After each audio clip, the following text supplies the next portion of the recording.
Good morning, everyone. I'd like to call a meeting to order and acknowledge that we are on Treaty 1 and Dakota Nations territory in the traditional homeland of the Métis Nation. I would also like to acknowledge that we are in Treaty 1 territory, traditional lands of the Anishinaabe, Cree, and Dakota, as well as the birthplace of the Métis. I would like to introduce the panel today. My name is Brent McIntyre and I'll be the chair. To my left is Ron Merritt, and to his left is Robert Buss. Observing today in the hearing room is Ian Mann, and you'll see him on the left side. And zooming in is Mr. Dungill and Brian Climack. And our secretary today is Belhan Rojo, and our assessor is Arka Adorknikov. And we'll proceed with the first property on the docket, and that is roll number 14, 1,45700, question mark, Oak Point Highway. And Arka, you can proceed. Oh no, sorry. To the participants of the hearing, please note you're placed in the waiting room until your property is called upon. When it is your turn, you'll be admitted into the meeting.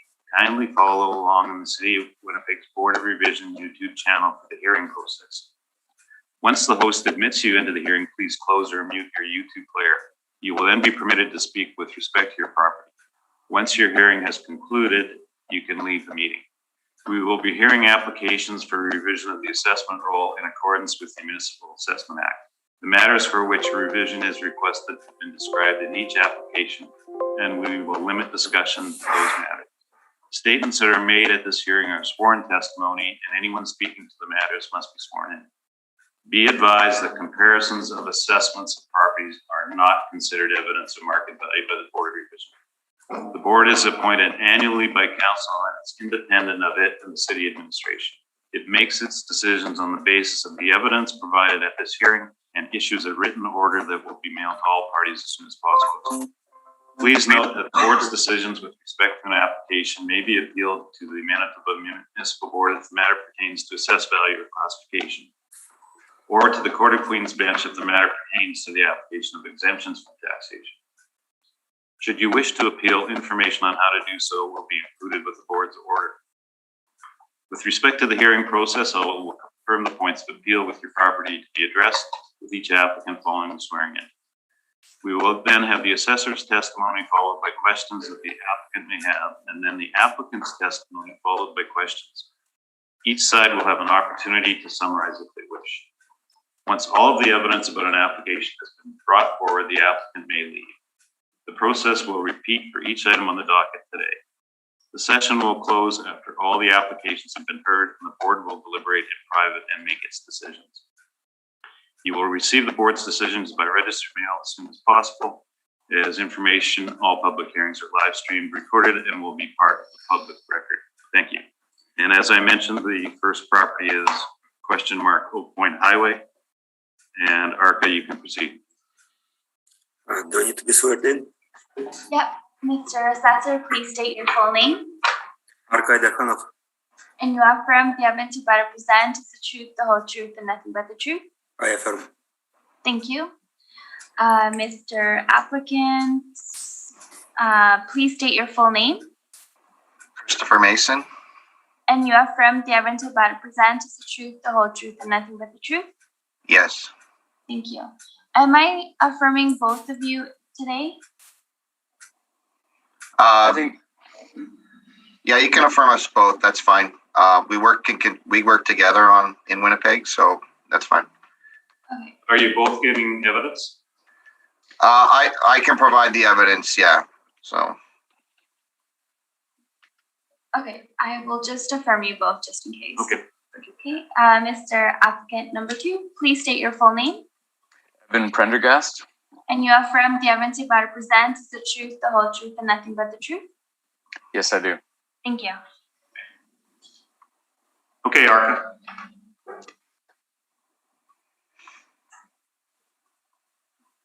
File number 21214, applicant Dushar Macmillan, Associates Canada Limited. Roll number 141-000-45700. Address Oak Point Highway. Owner MT Investments Incorporated. Roll year 2022. Reference date April 1st, 2018. Assessed value $648,000. And I ask the Board of Revision to confirm the 2022 assessed value at $648,000. Applicant in their evidence also requests the same value, $648,000. And I'll just want to provide the board a bit of a background. Subject property has been appealed at the Board of Revision level for 2020 and 2021 assessment years. And at that time, Board of Revision issued an order reducing the value of subject property from $823,000 to $648,000.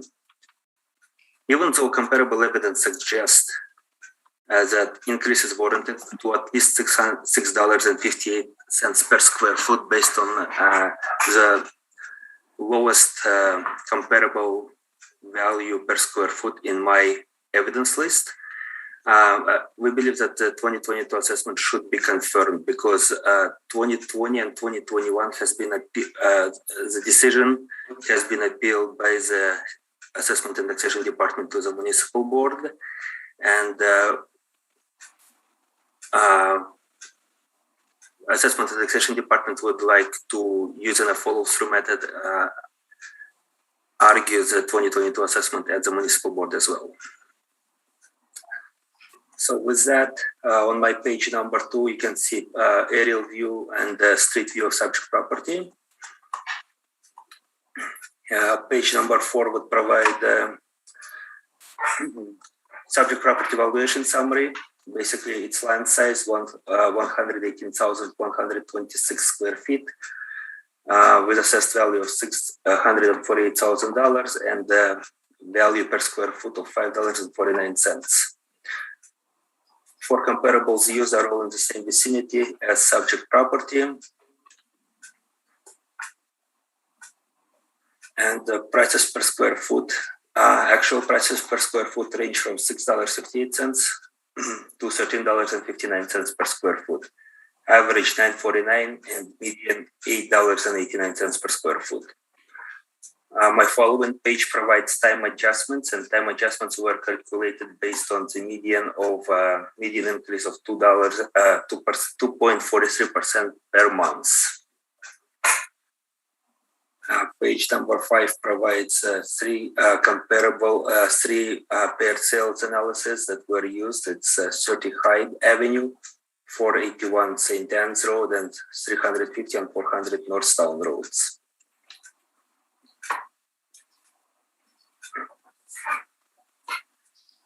Uh, 30 Hyde Avenue was sold in November 7th, 2016, and then resold again on July 18, 2017.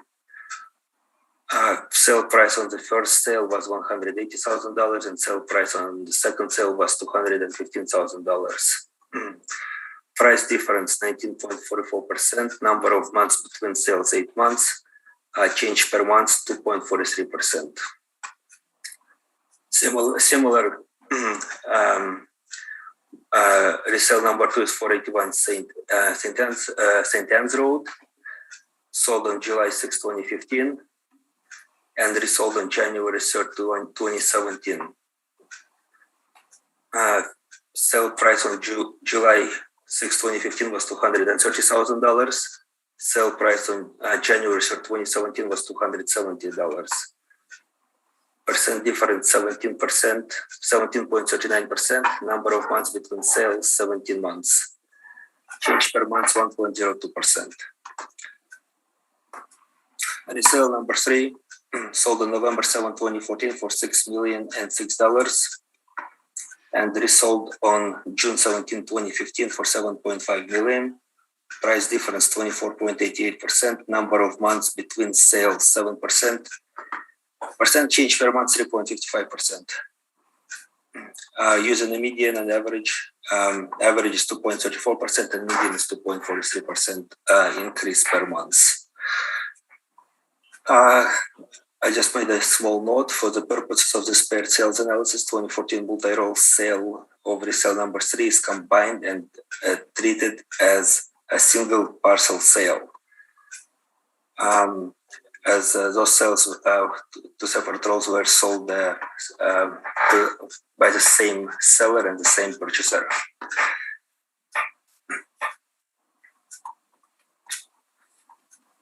Following is, yes, on page 8 would be addenda, where you panel will find comparables, aerial view of the comparables used. And on page 10 is a Google map view of the distance from the subject. The red dot is a subject property, and it kind of gives an approximate distances to all of the comparables on this matter. That's all I have. Thank you very much. Thank you very much. Christopher, do you have any questions? Yeah. Sorry. Yeah, just looking at those sales, and I know that we had submitted evidence with a supporting subject sale on the property that even if time adjusted would indicate that the return assessment that was at 648 is otherwise reasonable. And just looking at the sales that the assessor has actually submitted, you have to ask him questions about that. Okay.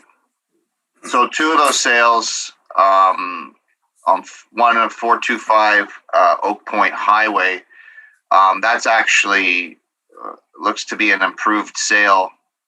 Well, you should be asking him that question. Right. So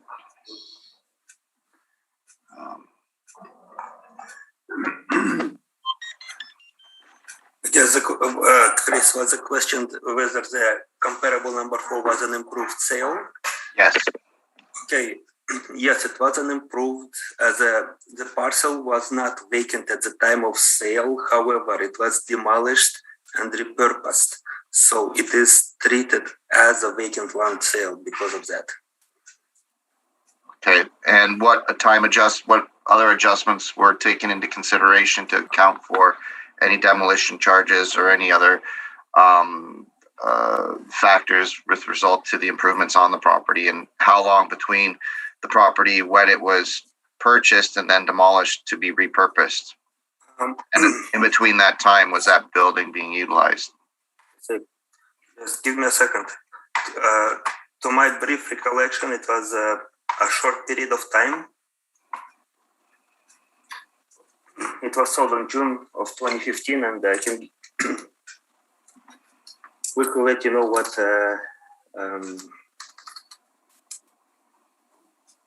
it was a brief period of time. As far as any adjustment goes, in a situation when a purchase, when an improved property is being purchased to be demolished and repurposed, any demolition cost that a new owner incurs in a situation like that would be considered as would reasonably considered as added value to the property, because that's how they value it at the time of purchase. However, in this situation, 1.9 million was a sale price. There were no further adjustments done to it.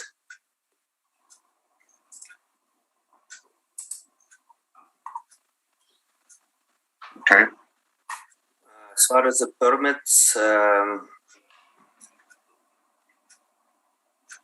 goes, let me just answer your question real quick.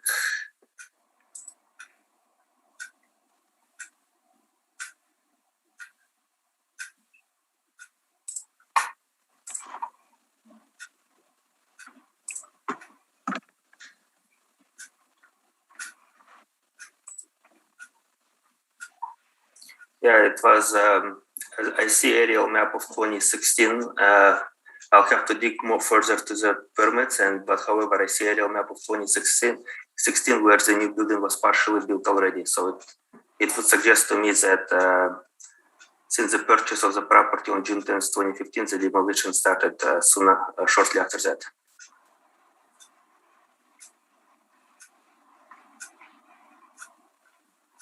So are you speculating that at some point the building could have been repurposed at some point when they purchased it? It may have been an afterthought from when the day of purchase, because that particular sale is the oldest in terms of the sale, but it's also the highest priced, and it had the largest building on the property at the time of purchase. However, the new purchaser demolished the existing building and repurposed the site. So it is treated as a vacant land sale because of that. And scrap value for the house, the building, was that taken into consideration in your time in your adjustments of the sale? The value of the building, like there was no further adjustments done to the sale. However, because the building was, the site was purchased by the owner to be repurposed.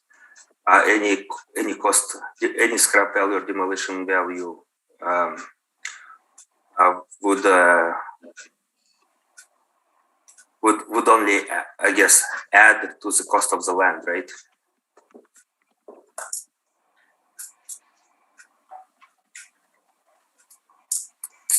So I guess from the perspective here,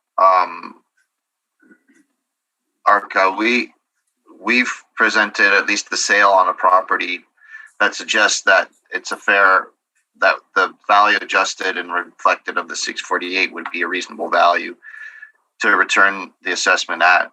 And I don't feel that the sales that you've submitted, you've got two that are similar, but also vastly smaller than the subject property. The two at 30 Hyde.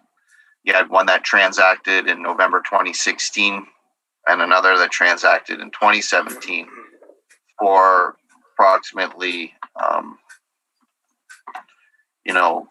it's about approximately 20% of the size of where you're at. So there'd have to be economies to adjust the value or the land rate downwards for those portion. So Christopher, I have to stop you there. You have to word that as a question, not your opinion. Okay. So how do you adjust for the size of the land parcel for 330 Hyde Avenue? Well, I would adjust it the same way. I would look at comparable number 2, 30 Hyde Avenue, and I would look at comparable number 3, 65 Hyde Avenue, which is larger in size. So right. Common sense would tell me that it would have to fall somewhere in between without going into detailed calculation.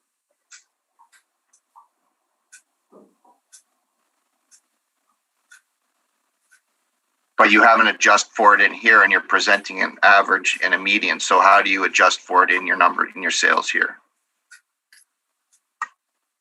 Where is the adjustment factor? At this point, for today's hearing, for the purposes of today's hearing, all I'm suggesting is that there is evidence to support higher value. However, we are asking the board to confirm it at its current state of $648,000. Okay. So we asked the board to confirm the value as well at this stage, and that at any point we understand that the city of Winnipeg has appealed this to further to have the increase in value on it based on the submitted sales. So if there's any process that we need to be involved with and any notification, that would be important for us to have. Any other questions?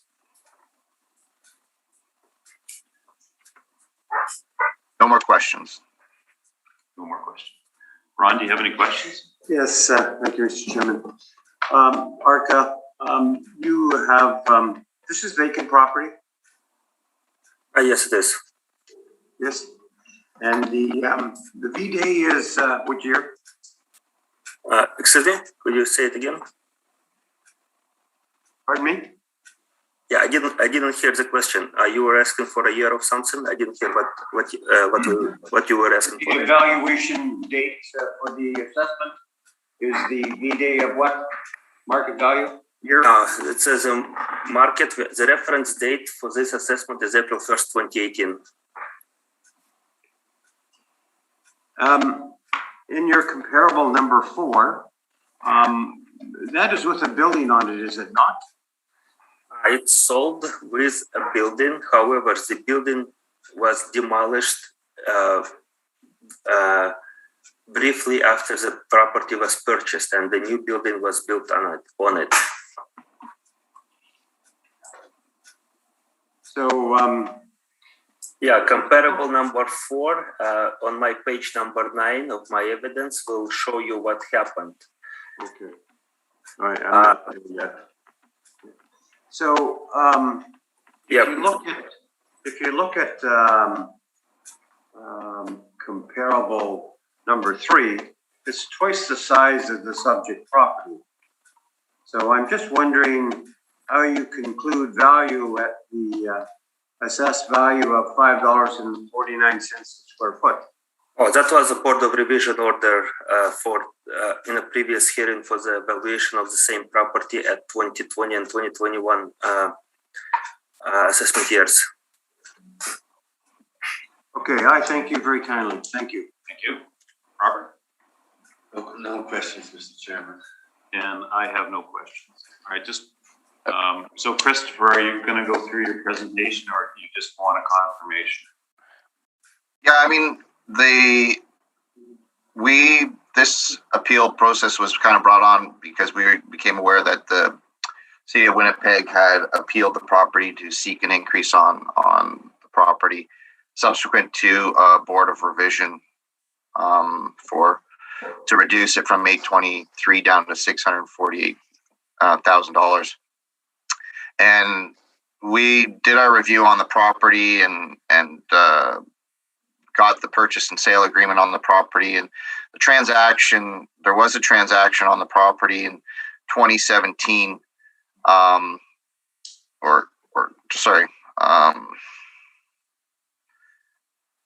there was a transaction on the property for $742,000,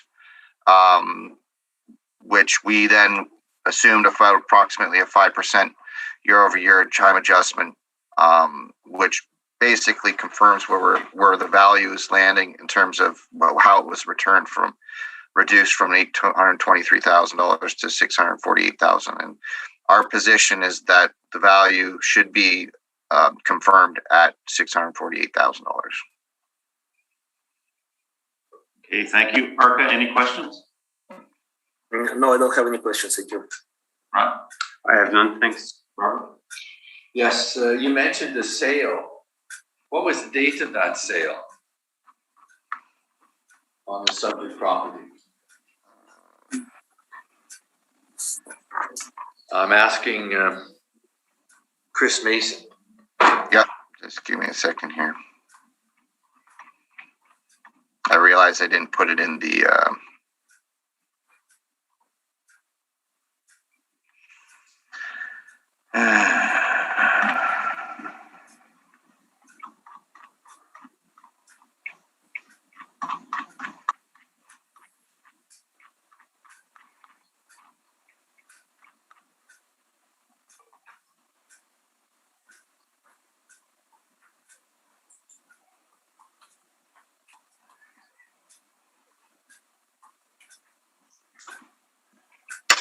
date of sale.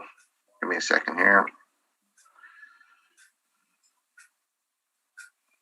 December 31st. Hold on. No. Option sale.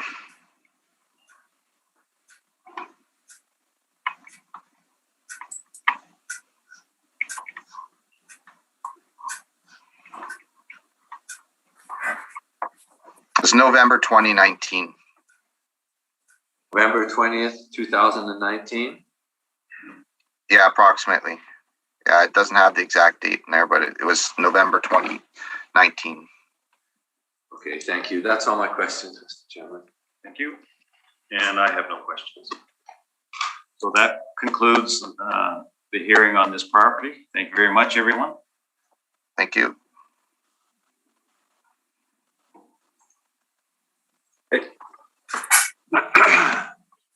Have a good day. Thank you.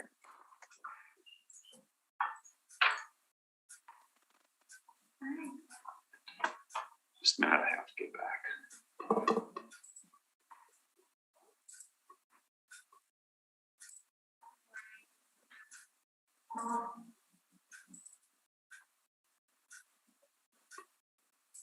Trevor, you. And the next property is 830 Century Street.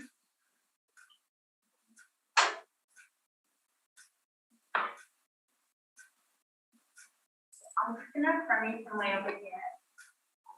Please state your full name. And you have, do you affirm the evidence about to present is the truth, the whole truth, and nothing but the truth? I do, yes. Thank you. Morning, everyone. Morning. I understand there's a preliminary issue you're submitting rebuttal today. I did submit rebuttal yesterday. Okay. Yeah. Present first. We'll have the assessor present first. Okay. Okay, Arca, make your presentation, please. Okay.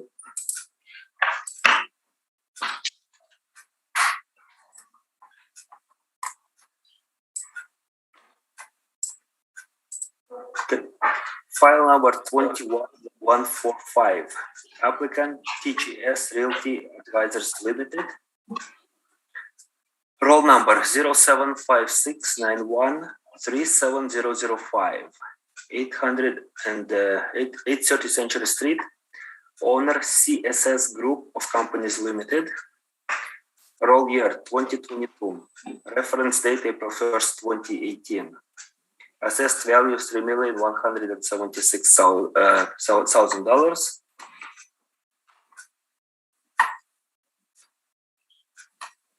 Land area 84,262 square feet. Property zone M2. I would ask I'm changing my recommendation to confirm 2022 assessed value to a recommendation of using $20 per square foot value, or the value of $1,685,000. Sorry, Arca, can you repeat that value one more time?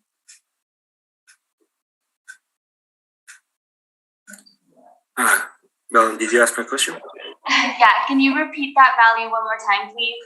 Okay, $20 per square foot, which calculates to be $1,685,000. Thank you. Trevor, are you aware of that? I am, yes. You are. Do you accept it? I do not. Okay, thank you. Okay, Arca, proceed with your presentation. Mm-hmm.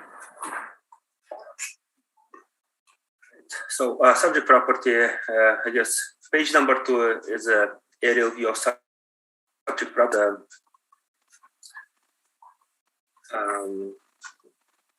It's a vacant land located right behind the hotel, and so page number 3 shows that there was a post-reference sale of the subject property.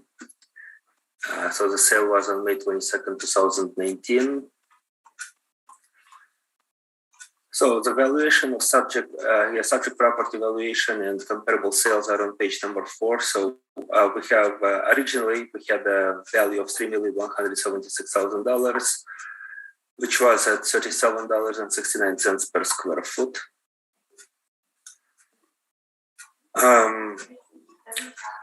The 5 comparables that are used, and they are all within St. James Polo Park area or closer vicinity. Not all of them, but yeah, some of them are. And comparable one is 765 King Edward Street, sold for $1 million. 26,891 square foot parcel, which is $37.19 per square foot sale price. And you can see further the time adjusted prices for those things. So we have two higher, and that is the highest priced comparable there is $37.19. Then the prices per square foot decreased. Comparable number two is at $28.43 per square foot. It's in 875 St. James Street in Polo Park area. Then comparable number three at $13.53, which is again St. James Street in St. James Industrial area. Okay. Comparable number four is farther away in Inkster Industrial area, and it's a lower price per square foot, $8.68 per square foot sold price. And comparable number five is we've talked about it already in the previous hearing. It's 425 Oak Point Highway, and that one sold at $13.59 per square foot. So the average and the median for those sales is $20.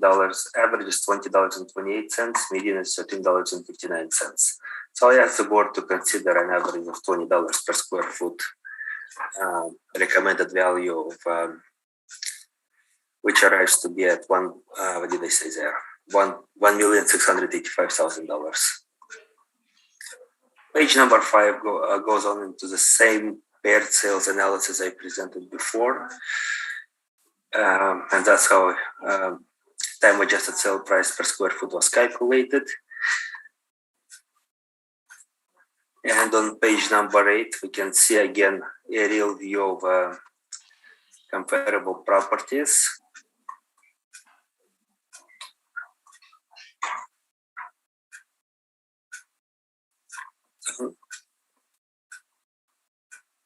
And on page 11, you can see a Google Maps point view of the subject property marked in red and the vicinity of the comparable properties that were used. And that's all I have. Thank you very much. Thank you. Trevor, do you have any questions? Yes, thank you, Mr. Chair. Just want to, I guess, first understand when you would like the rebuttal to take place after my questions, I guess. After your questions. Okay, thank you. Just looking at, I guess, starting at page number 2 of your brief there, Arka, are you aware of the background of the sale, this particular sale? Which particular sale? I can restate that as in who the vendor was.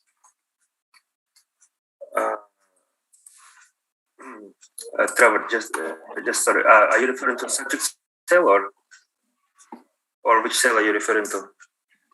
The sale of the subject property in 2019. Well, that's post-reference though. Yes, but it's material to what we're talking about. I'm not referring to the sale dollar. Just the background of the sale. Post-reference. We'll let you proceed, but the board will place the appropriate weight on it. Okay, so I'll rephrase my question. Are you aware that the land parcel was sold by the hotel property owner to the south of the subject property, and it was split off for that purpose? I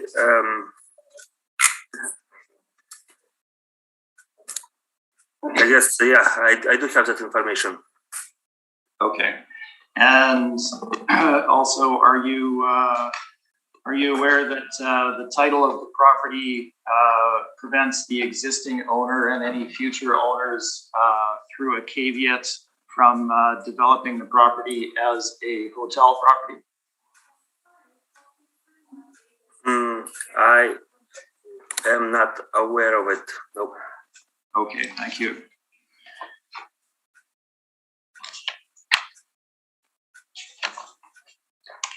Moving forward to your page number 5, Arka, the paired sales analysis. So when I look at the bottom of your chart there, you have an average percent change per month of 2.34%. Is that the value that was used for the time adjustment? I believe I used the median of 2.43.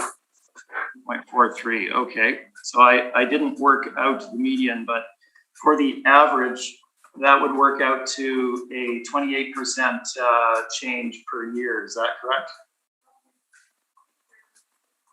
And I guess slightly higher for the median if it's 0.09 higher.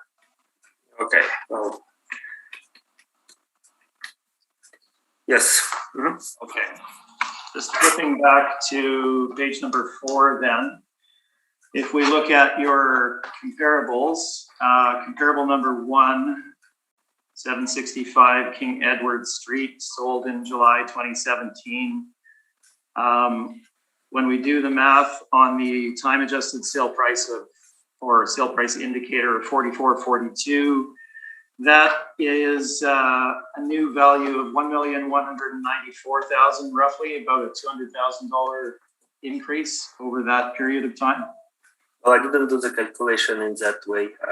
All I did is I calculated the price per square, time adjusted price per square foot. Right. So without going through the math, unless you want me to confirm it, I can do the math. But okay. So just looking at the other sales here, I didn't work through number 2 because the change would be fairly extraordinary. Is it more than doubled in the period of time that you have down there? We're looking at about a change of $100,000 on comparable 3, 300,000 on comparable 4, and a little over 1.5 million on comparable 5. When you look at those time adjustments, would you say that was fair? Or I realize you haven't done this, so it's always awkward asking these questions. So I'm just saying, is my math correct, I guess? And I know that you haven't necessarily done that. no, I can move on from there. of course, further review would have to be done to the time adjusted sale price to determine whether the given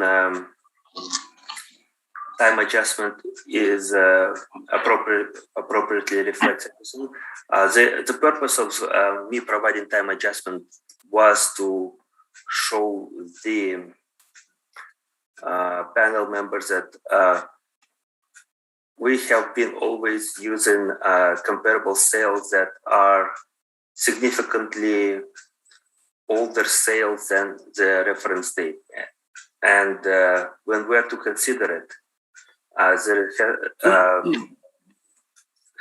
we have to keep in mind that vacant land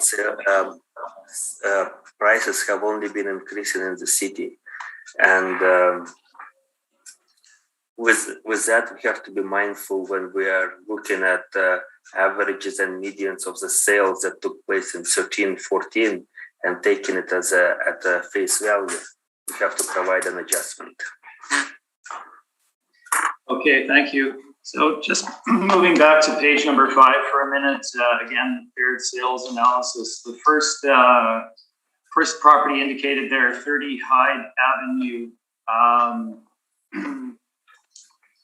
Looking at that particular parcel,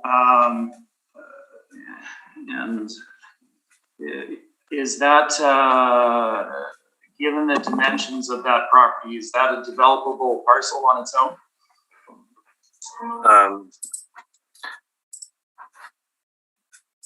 I didn't go into specific development potential of the parcel 30 Hyde.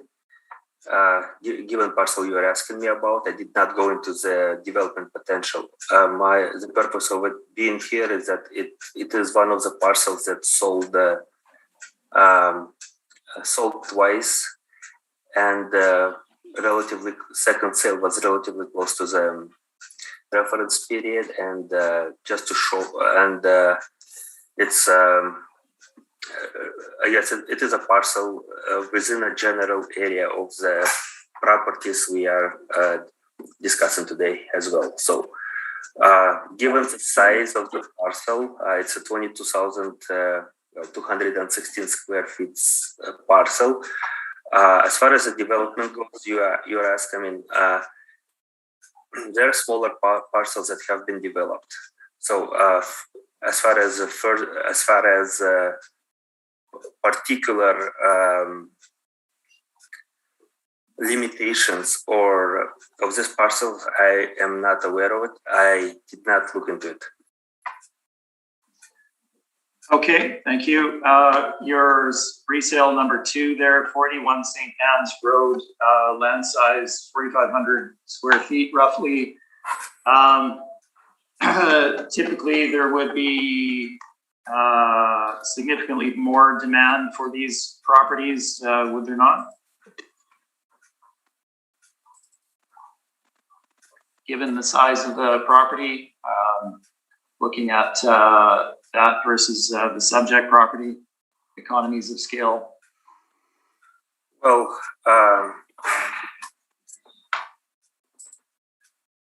again, subject property. Well, it isn't located on St. Anne's Road. Given it a major, one of the major arterial roads in the city, it's there will be a demand for this property just for it being where it is on St. Anne's Road. However, given the size, your question was if the size would affect the demand. Yes, it is a smaller size and it will limit certain developments on the subject property. So taking that into account, I would just assume there would be an average demand because it is a smaller parcel at a lower price rate. However, its size would also limit its full potential. Okay, thank you. The zoning for your resale number 2, C2, this is a commercial zoning, right? Whereas the subject property is zoned M2, which is industrial zone. Those would have significantly different development potential, would they not? They would have different development potentials. Again, the purpose of paired sales analysis was not to specifically provide paired sales analysis for particular zoning of the properties, but to show overall, to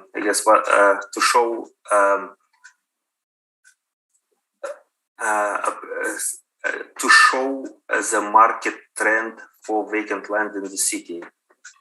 Okay, but in this case, we're comparing C2 land to M2 land. Those would, again, be significantly different, would they not? No, typically you're comparing industrial land to industrial land? No, that's where comparable number 1 is an industrial land, and resale number 1 is an industrial land.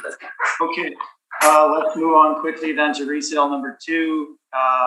We're looking at 2 parcels here combined into one. That's fine. It's this is the town center at Bridgewater in the new Waverly West development. Is that correct? Yeah, in Bridgewater. Okay, and there's two individual parcels there. Again, this is a commercial zoning, C3? Yes, it is. And the development on site, can you tell the panel a little bit more about it, what tenants they've landed there, etc.? Sorry, I can, it's always awkward. Yeah, it is. Like, you want me to, I can rephrase that. Would it be accurate to say that the development now includes a major grocery chain, 2 banks, lots of national tenants, Shoppers Drug Mart, etc., a development of that scale? I would agree,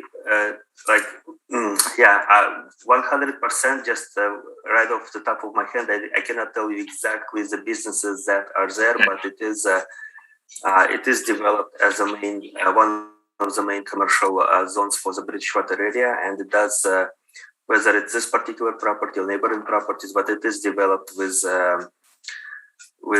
national brands and national chains. Yes. Okay, thank you. Let's skip quickly to page number 4 and your land comparable sales. I've gone through what those time adjustments would work out to. Let's look at the comparables themselves. So first one I'll look at is comparable number 2, 875 St. James Street. I think you have an aerial of this in here somewhere. That is the Target, former Target store. Is that correct? That is correct, yes. Was that building demolished?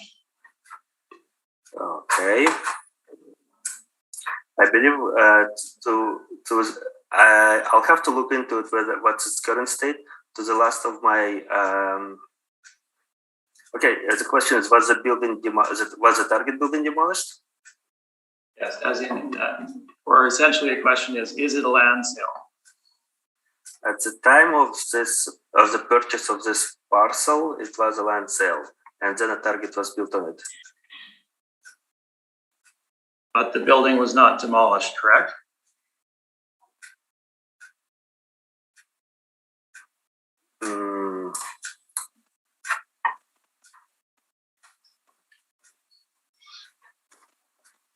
Are you talking about the old Arenas building? Just north of the Polo Park there, where they developed the Target building. Right. Yes. I believe so. What building are you referring to? Well, so when we look at the comparables here, the city has 875 St. James Street as their sale comparable. That is the site at that time. Oh, you've gone way back in time. It's April 2013. Interesting. Sorry, didn't see your date of sale there. I thought you were looking at it later on. Okay, my mistake. Let's move on. I apologize for that. Comparable number 3, 1530 St. James Street. This is located just north of the subject property, but on St. James Street, M2 zoning. This would be a fairly good comparable, would it not? Well, it is. I would say that the proper comparable number 3 is very close to, reasonably close to the subject property. I would agree with you on that. Yeah. Comparable 4, 1881 Burroughs Avenue. This is another M2 zone property, same as the subject, similar size. This would be a fairly, in a developed industrial area, this would be fairly standard vacant land industrial sale, correct? Well, for that area, yes. Okay, and comparable number 5, 425 Oak Point Highway. Looking at your, at the time of sale, 425 Oak Point Highway had a significant industrial building on site, correct? Yeah, that parcel, it was purchased as improved, and shortly after the purchase, it was demolished, and a different building was built on it, yes. Okay, so it was purchased as improved, so that would include value for the structure on site then, correct? We wouldn't consider that it included the value for the structure because it was purchased for the purposes of being demolished. Okay, so let's look at it in a different perspective then. Would the vendor sell their property without accounting for any value for the significant structure on site? The vendor would add value to it. However, the purchaser was purchasing it with value, with a mindset of demolishing and rebuilding it. So they were buying it as a vacant land. They were then motivated enough to purchase that property at a sale price that would include value for the structure and then demolish to build their property. Correct? So correct. So that would be viewed as a purchaser would value given site to be repurposed, and therefore the value it is treated as vacant land sale. Okay. The city has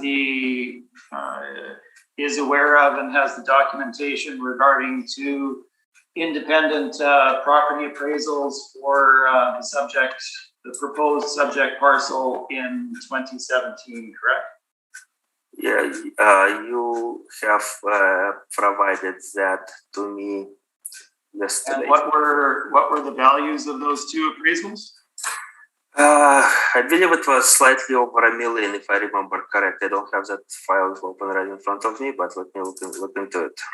Was it like 1 million? If I were to say it was $1,050,000 and $1,016,000, would that be accurate? I believe so, yes. Okay, those are all of my questions. Thank you. Thank you. Ron. I just have one, Arka. You had mentioned that the original assessment was the 3.1 and 37.69 a square foot. But your recommendation, to the applicant was $1,685,000, about $20 a square foot. So how did you, come down from 37.69 a square foot to $20 a square foot? Oh, again, looking at the land comparable sales on page number 4 of my presentation,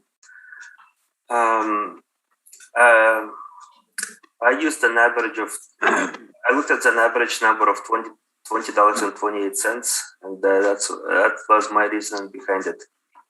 The only similar one is comp number 4, which is similar square footage. But comp number 4. You consider Burroughs and Century comparable? Well, I looked at all of them and I'll tell you let me explain why. Camp number 4 is in an industrial area. So, and camp number 3 is in St. James industrial area. So if we are to look at it, we have to look, in my view, at all of the properties, and also such properties within the Polo Park vicinity. So I have to look at the comparables within the Polo Park area. And that's why my decision was to use $20. When you look at averages, etc., but that's just averages. But if you want to pinpoint a value, tell me how you get there. Well, the model pinpointed a value using comparable number 1 to my understanding, and they used $37.69 per square foot.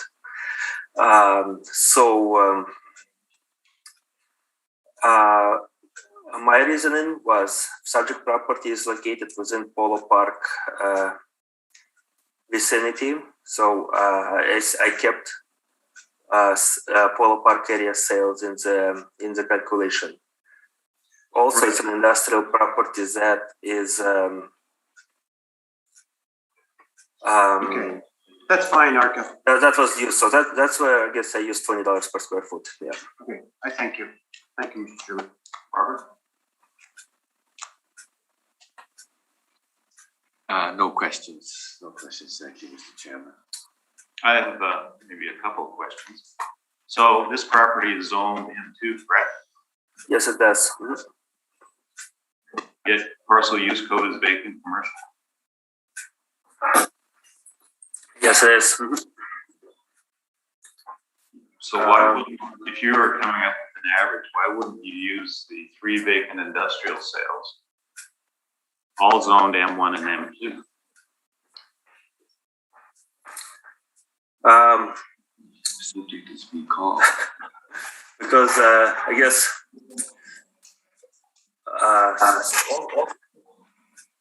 I understand your question, Brent.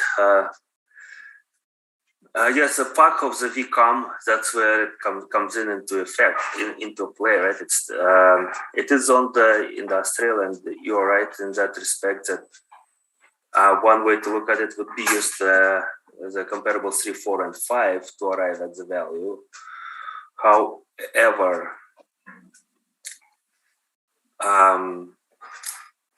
it's also within the vicinity of Follow Park, and it's parked at VCOM, and I understand that, and the development of the subject property will determine whether it's an industrial or not. However, that's why I guess at the assessment and taxation department level, it was changed to VCOM, and I just used all of those 5 comparables, and they considered all 5 of them. Okay, thank you. That was my only question. Mm-hmm. Trevor, rebuttal. Yes, thank you. So if everybody's got their We're gonna have to take a I'll add couple it in, minutes right? to No, it just takes a second. second. Just close all your stuff. Close everything? Yeah. Okay. Oh.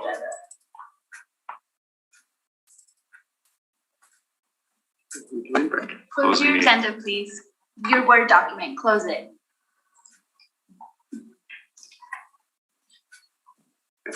In the top right corner, there's an X. Here. Yeah. No, higher. That one. I was gonna close that one first. Okay. Anyway, Okay. Okay, thank you. Okay, everyone has it closed? yes. Yeah. You go ahead, you can open it now. Thank you.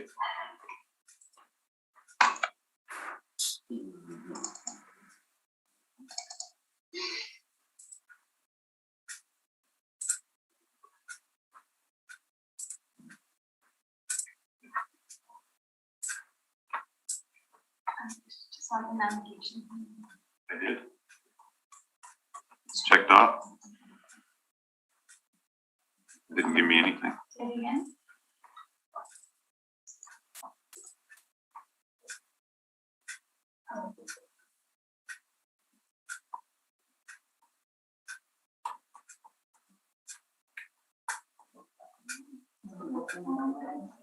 Open it Click what?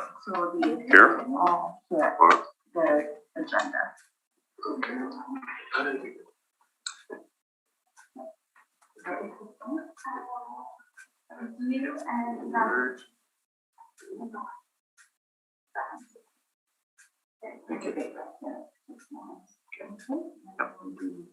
I click on it?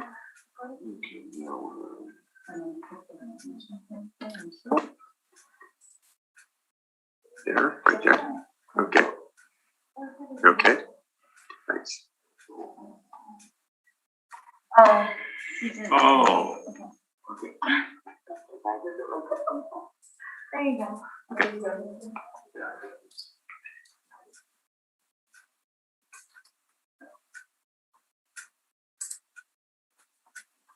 I got it. Go ahead. Okay, Trevor, you can proceed. Okay, thanks very much, Mr. Chair.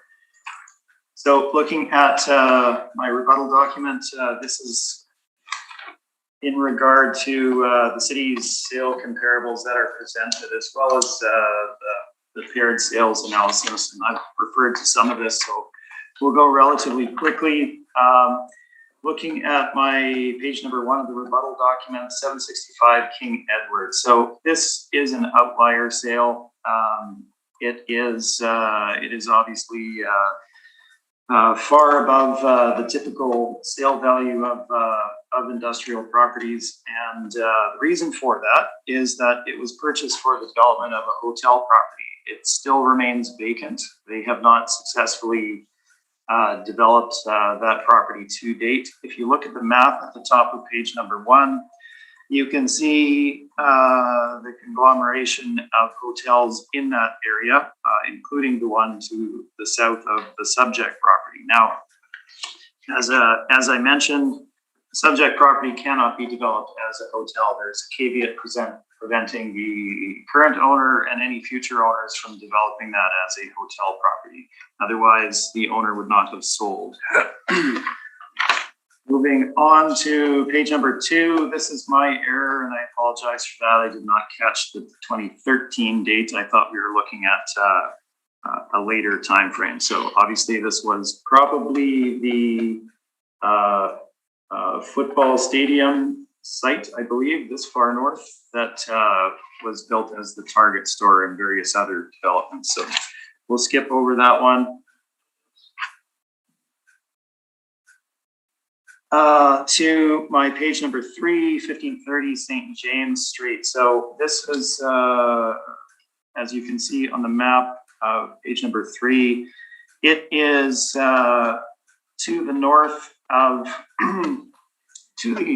the commercial section, essentially, of the Polo Park area. It is surrounded by other types of industrial properties, very similar to the subject, and it has been developed with a combined automotive and car wash development. The site size, well, somewhat smaller. It is on St. James, and they do get significant traffic there, so they've developed it as such. Moving on to 425 Oak Point Highway, and we discussed this at length. Again, there's the building on site. We're not talking, insignificant building. The property was not sold without any recognition of the value of that building on site. It doesn't matter if the purchaser's intent was to demolish that building and put up their new development. The land or the sale of the property included value for that building without question. Otherwise, it would never have been sold by the existing owner. So again, that's not a land sale. Moving on to my page number 5, and this is in reference to the city's paired sales analysis. So 30 Hyde Avenue. This is just off of Oak Point Highway, up in the northwest. If you look at the bottom of that aerial at the top of the page, you can see the width. The parcel that is sold is not the top triangular parcel. It's the bottom rectangular parcel. And you can see the depth of that parcel. It only essentially has utility to that owner to the north, who I'm presuming, I did not look up title on this, but I'm presuming is the one that purchased this parcel. You cannot develop on that site on its own, but obviously there is utility to that owner, and that is it's not a standard industrial sale or developable parcel. It's essentially captive, so they paid a significant amount for that land. Moving on to 41 St. Anne's Road at the bottom of the page. So you can see the red dot indicating the subject site. Now, there is 3 residential buildings, so 3 essentially bungalows on site with garages at the back, and then there's a commercial building which is actually a bungalow but was run as a pizza place, I believe, and then kind of a vacant parking area beside it. Again, it's not a land sale. We have 4 structures on site, occupied, etc. So we're not looking at a land sale, but we are looking at a C2 zoned parcel on St. Anne's. So yes, if it transacted twice, I don't doubt that they're going to get commercial values for that. It's also not reflective of what an M2 zoned industrial parcel, vacant industrial land is going to what the increase in sale value would be is not comparable to a C2 zone parcel such as this. Moving on to page number 4, or rather 6, sorry. City's resale number 3, which was 350 and 400 Northtown Road. I did refer to this already.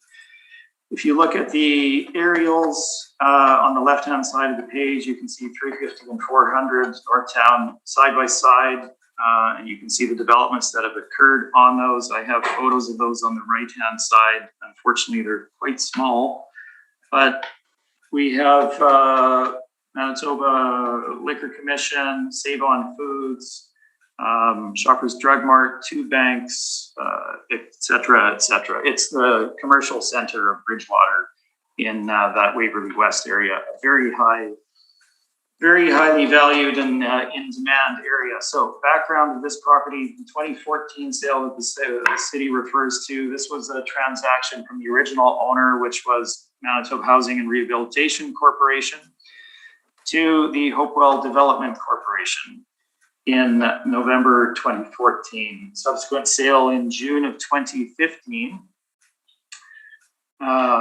for $1.5 million higher. This represents a transaction from Hopewell Development Corporation to Investors Group. The Hopewell Development Corporation got their development plan approval from the city, secured their anchor grocery tenant, and began the additional leasing of their development. The property was then transacted as a forward sale in which they sold the 2 parcels and the development based on a predetermined cap rate at the time of the sale, based on whatever the future net operating income of that development would be. The lift in value in the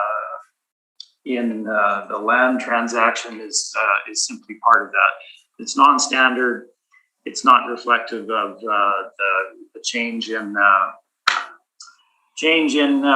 values over time. And again, we're looking at a town center commercial transaction, zone C3, in the hottest area of the city versus an industrial parcel. Simply not comparable. Doesn't provide any insight as to what the change in value would be for a parcel such as the subject. Thank you very much. That's my rebuttal. Thank you. Arca, any questions? Yes, I do. I just, Trevor, I just want to see, I want to start with the page number 5 of your rebuttal report, where you present a picture, aerial view of the 481 St. Anne's Road. Are you referring to 481 St. Anne's Road as this whole outline with the buildings, or just the south part? Well, the parcel that's indicated by the city is as shown in the blue outline. Okay, I see. Because do you know what year this blue outline is compared to the sale of 481 St. Anne, and the size of the parcel in my evidence presented for 481 St. Anne's Road? Could you please take a look at it and verify the area of 481 St. Anne's in my evidence, as well as I guess as well if you can provide me the timing of this aerial view, because I don't think it is accurate. Sure. So the aerial, this particular aerial view is obviously taken off of the City of Winnipeg's online assessment map, and this is what is identified as 41 St. Anne's.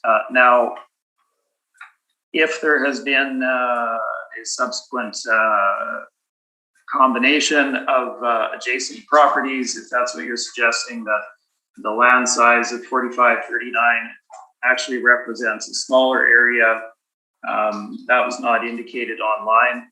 However, That being said, 481 St. Anne's does, without doubt, include the pizza place building that is indicated immediately north of the red dot.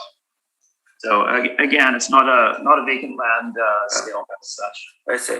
No, I believe again that and you may have to, I guess I'll ask you, are you 100% confident that the pizza place is part of it and not the area right south of the pizza place? I did not pull title, but when you look at the property as identified by address, the property includes the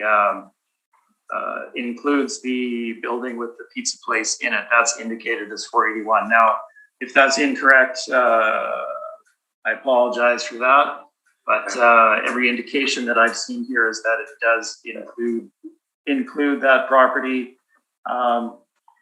If for some reason it doesn't, and it's the parcel simply with the red dot, then again, we're looking at a 4,000 square foot C2 zone property on St. Anne's in comparison to the subject. Yeah, thank you, Trevor. Yeah.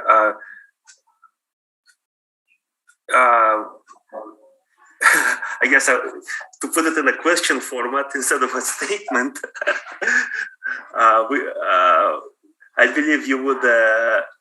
I believe, would you check if you checked the pizza place? It would have had a 475 address on it. And what's indicated as 485. So it's a question format. So, and I don't mean to be argumentative, Marco, but when you look it up, 41 was identified as a pizza place itself. No, thanks, Trevor. I guess as far as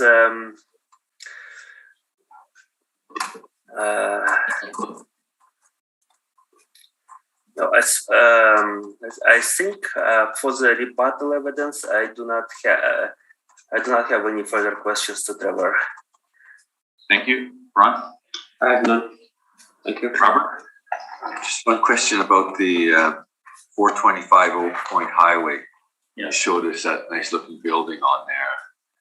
Was that building demolished after the sale? It was demolished after the sale. Okay. So then the purchaser would have placed no value on that building. Doesn't matter. You had said that the seller had placed value on the building, but wouldn't it be more important that the purchaser, what the purchaser is buying? No, I do understand your point, but from my perspective, the market obviously reflects both sides, but a vendor of a property would never sell their property simply for the land value if they have a significant asset on site that they could either retain and lease out or sell and recoup the value of that structure to users in the marketplace. So there is value for that building. It may have been purchased by the purchaser to put their own development on, but again, it's essentially a separate matter. It's not a vacant site. They, for whatever reason, felt that was the specific site for them, and in fact, what they've developed there is a gas station, of which there's very few out there, and a Tim Hortons and a Wendy's? Anyway, fast food, again, of which there's very little out there in this industrial area.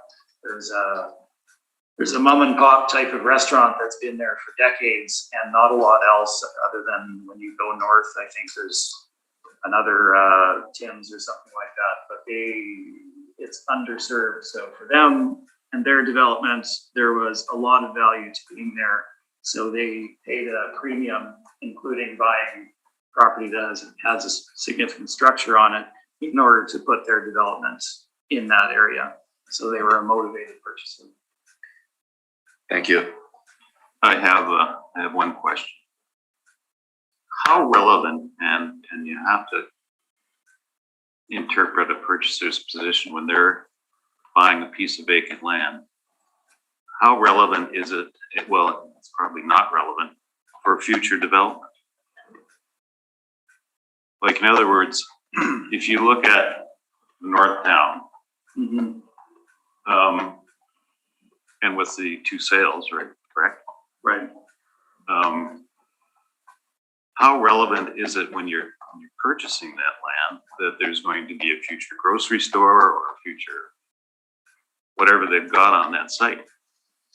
If you're buying just a piece of vacant land, circumstances at the time of the vacant land sale are not improved properties. There may not even be a concept of improved properties. So I understand your question for sure, and this is why I brought all that material for discussion in regarding those sales. So the the original purchase from MHRC was the owner of all that land out there and the developer essentially to Hopewell Development Corporation with and their intent was to build and develop the town center there. That was the basis on which they bought that property. They then began that process with putting in place the approved development plan, getting any changes that they had to get put in place, starting the leasing process, getting the nationals on board, at which point they were approached to sell the development, the future development that was underway and being completed once Hopewell had finished it. That was what was being developed, was being purchased. So what they assigned to what they paid for the land was $7.5 million. That's simply like additional developers' profit. They paid an additional 1.5 for the land plus whatever they paid for development. Obviously, they didn't just pay, what is it, 7.5 million for the finished development. That was an additional 1.5 million in developers' profit, essentially, just based on the land transaction. I'm not sure if that answers your question, but I'm hoping I'm going in the right direction. I think that's enough. Okay. Thank you. Okay, you can proceed with your brief. Okay, thank you. All right. So as you've heard from earlier testimony, well, let's back up briefly here. I will take you to my page number 5, first of all, which gives you a picture of the site. Unfortunately, it doesn't really show the hotel development to the south of it. However, that is important. The vendor of the property to the owner of the property now in 2019 was the hotel located immediately to the south of that. It's the Best Western at this point, I believe. That was the branding that's on it. Anyway, the hotel, the property owner there agreed in principle to selling this parcel of land to my client on the condition that it not be developed as a hotel property, and that a caveat would be put on title to that effect, both for my client and for any future owners of that property. So that has been done. Property cannot be developed as a hotel property. So when we look at one of the comps that I have in here, as well as the city 765 King Edward, that being that outlier comp, at $37.19 a square foot, at a much smaller area, 27,000 square feet roughly. That property was purchased for development of a hotel and is able to be developed as a hotel. However, still sits vacant with no development on site to date. So that is a bit of background for you just to frame that. In any case, property can't be developed as a hotel. It is zoned M2, not a commercial zoning, so obviously that limits what can be developed there. If we look at my page number 4, you can see a photo of the property at the bottom of the page. Obviously, it's a greenfield site, hasn't been developed previously. Simply a podium sign on it or an advertising sign. The aerial at the top of the page gives you an indication of the location of it. So as you head up Century, that is Wellington, just to the south of the hotel property. So hanging left to west there would take you into the airport. Now, as you head north, the area becomes immediately more industrial. So there's property that was developed by Summit REIT and then ING after that. I can't remember who the current owner is, of Flex Warehouse right on the corner of Wellington there. Good visibility, good access, etc. Then you move north and you're into these older, smaller industrial developments, more typical of that particular area. The area to the west of it on King Edward and Bradford, again, very similar in terms of what is developed on there. All industrial properties and or those type of properties like a carpet warehouse or things of that nature that fit within the M2 zoning.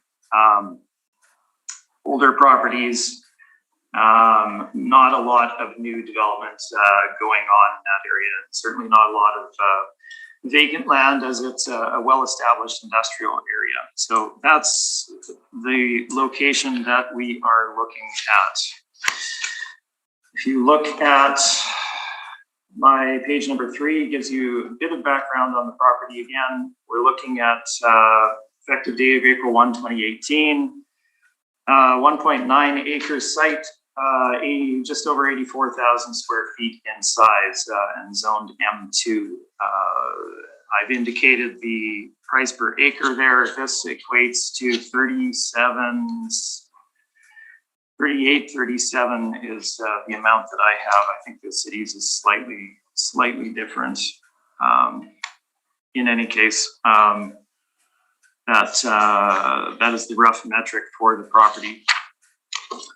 As you heard in the questioning, the vendor did get 2 appraisals prior to the purchase of the property in late 2017 by 2 different independent, fully accredited appraisal groups that are local and national. One of them appraised the potential site, as at that point it hadn't been split off, at $1,016,000, and the other appraised it at $1,050,000 at that particular time in June of 2017. So let's look at the valuation of the property itself. Page number 8. This is our list of sale comparables that we feel is most appropriate for the subject property. Now, at this point, I'll just direct your attention to the very back of my brief and the addenda. What I've included here are industrial land sales from vacant industrial land sales from the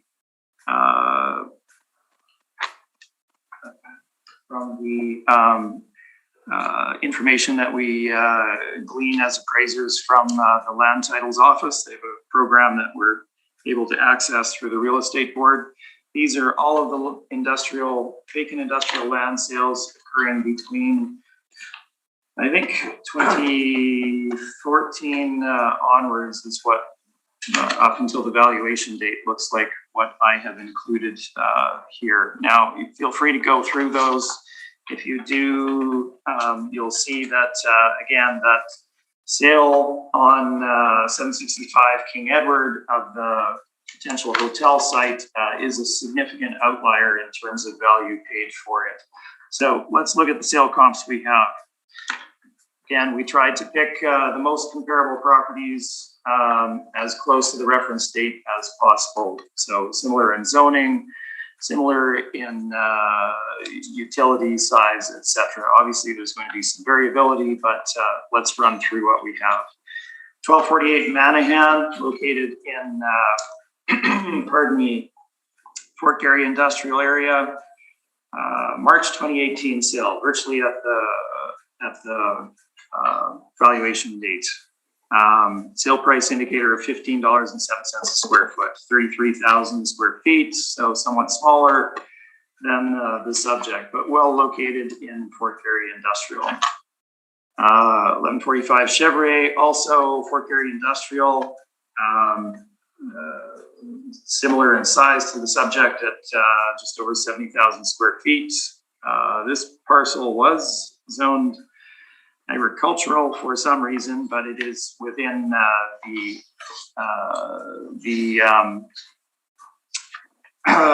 developed industrial park in that area, so it would change relatively easily with application.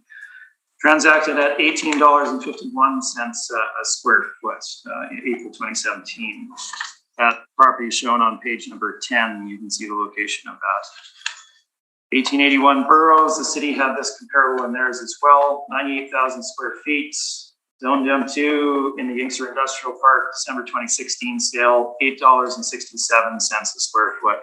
If you look at the aerial of this on my page 11 and the red dot, you can see that a significant structure has already been developed on site. Moving on to page number 4, or rather comparable number 4, roll number as indicated there. This is the property very end of Wilkes, adjacent to Kenaston Boulevard. Good visibility, good location in the Fort Garry area. January 2014 sale at $11.42 per square foot. Larger than the subject, obviously at 157,000 square feet, but very well located in that Fort Garry area. Number 5, 1420 Waverly. So fronting on Waverly, if you look at my page number 13, you can see the location of that sale, very well located. That property transacted March 2016.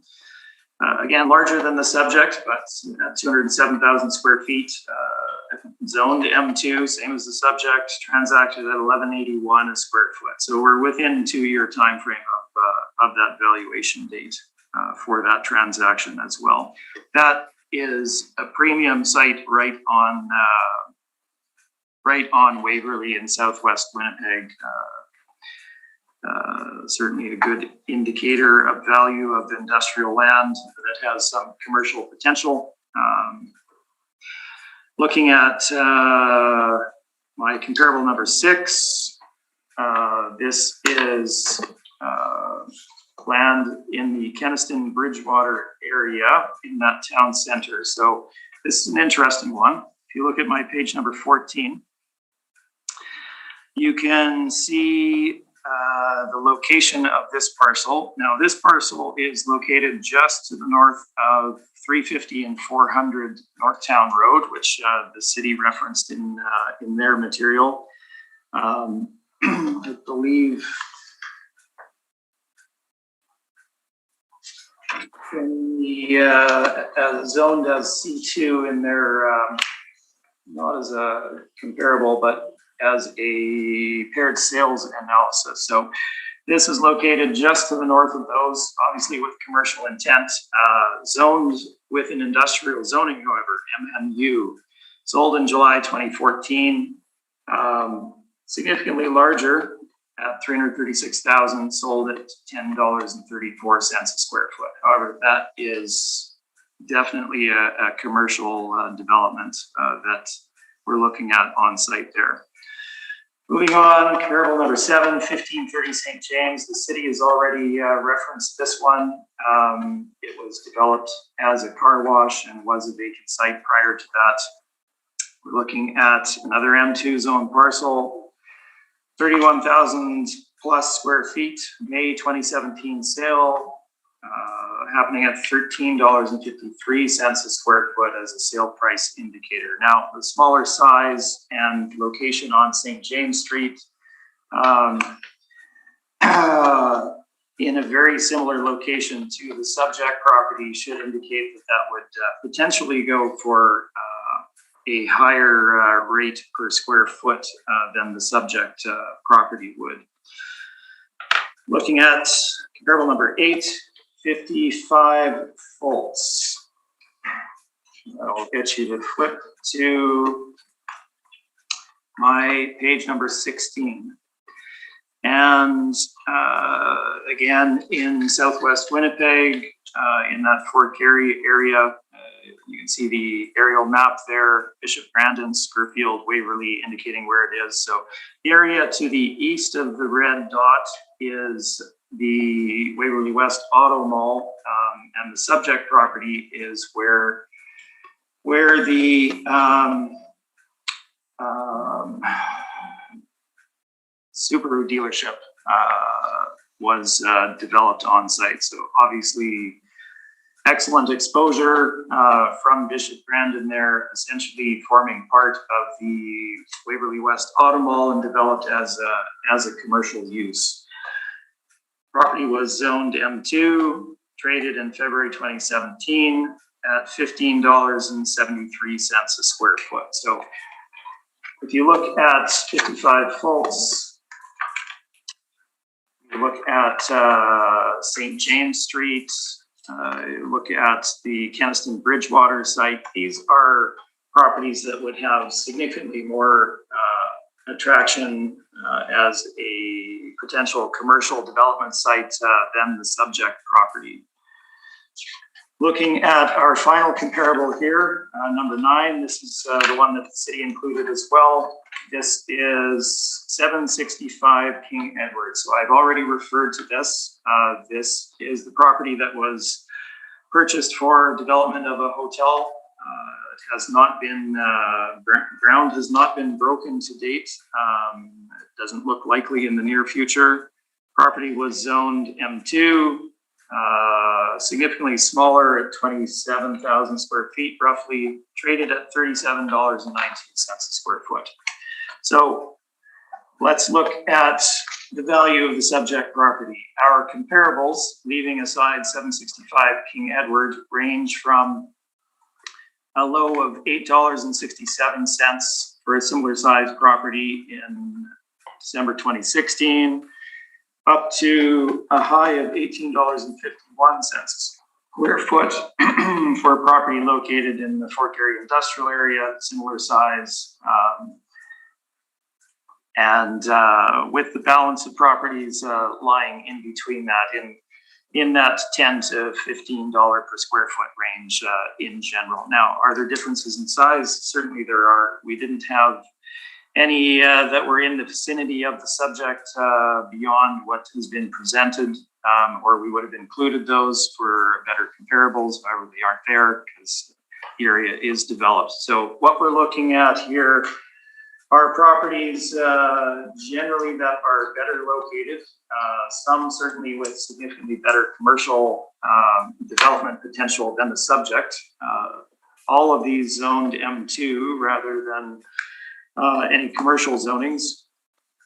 And our range is in that $8 to $18 per square foot range. Now, as I'd mentioned, the independent appraisals conducted by accredited appraisers prior to the sale of the property, we're at $1,050,000 and $1,016,000. But I have to stop you there a sec. But the appraisals weren't submitted. They were submitted to the city, Mr. Chair. Okay. But they're not submitted in this hearing. No, but we did discuss them with the city in the initial question period. So looking at the evidence before us and making appropriate adjustments, we believe that a market value of $1.3 million is very well supported by the sale comparables evidence before us today. And I would suggest that that value is remarkably close to what the property transacted for. That is my presentation, and I'm open for questions. Thank you. Arka? Yeah, just Trevor, just couple of quick questions regarding the comparables you presented. I think it's page 8, right? Yeah. Okay, when I look at it, actually, I see a certain trend, and maybe you can guide me. Like, given that those are industrial zoning properties, so they are zoned M2 for the most of them. What I see as a trend where industrial zoning would typically a buyer of the industrial zoning would require certain sizes for an operation to be successful. And they see a trend of between 1.5 to 3 acres being a more desirable site, and it is being reflected in a price per square foot higher than the smaller sites. And then it's an over 3 acres in size. Seem to indicate that excess land, and again, it affects the price in square foot. Would you agree with me on that? I'm sorry, Arka, I'm just trying to follow your question there. Okay. Industrial users typically require certain land size for operation to run comfortably. So I see a trend where 1.5 acres to 3 acres seem to be most appropriate median for the most industrial users.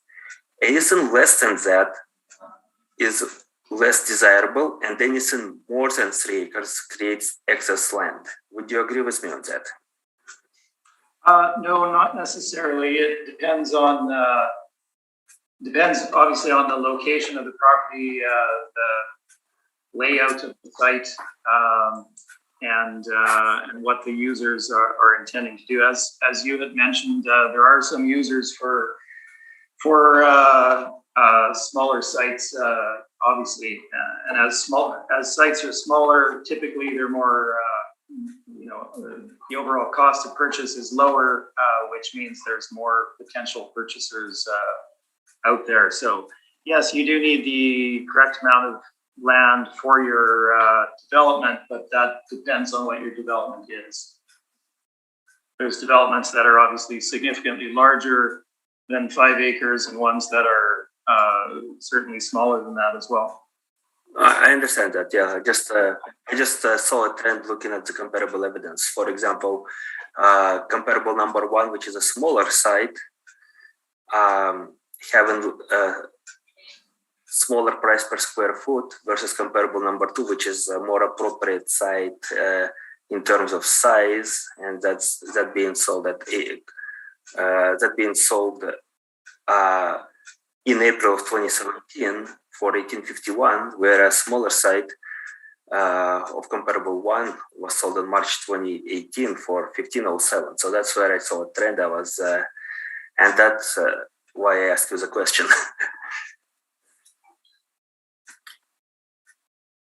Do you agree with me on that? No, not specifically. So the site on Manahan is a development site. The Chevrier site, and I had some trouble determining this, but I believe that formed part of the corridor there. So was likely purchased for inclusion as part of the rapid transit corridor, or the active transportation line, etc.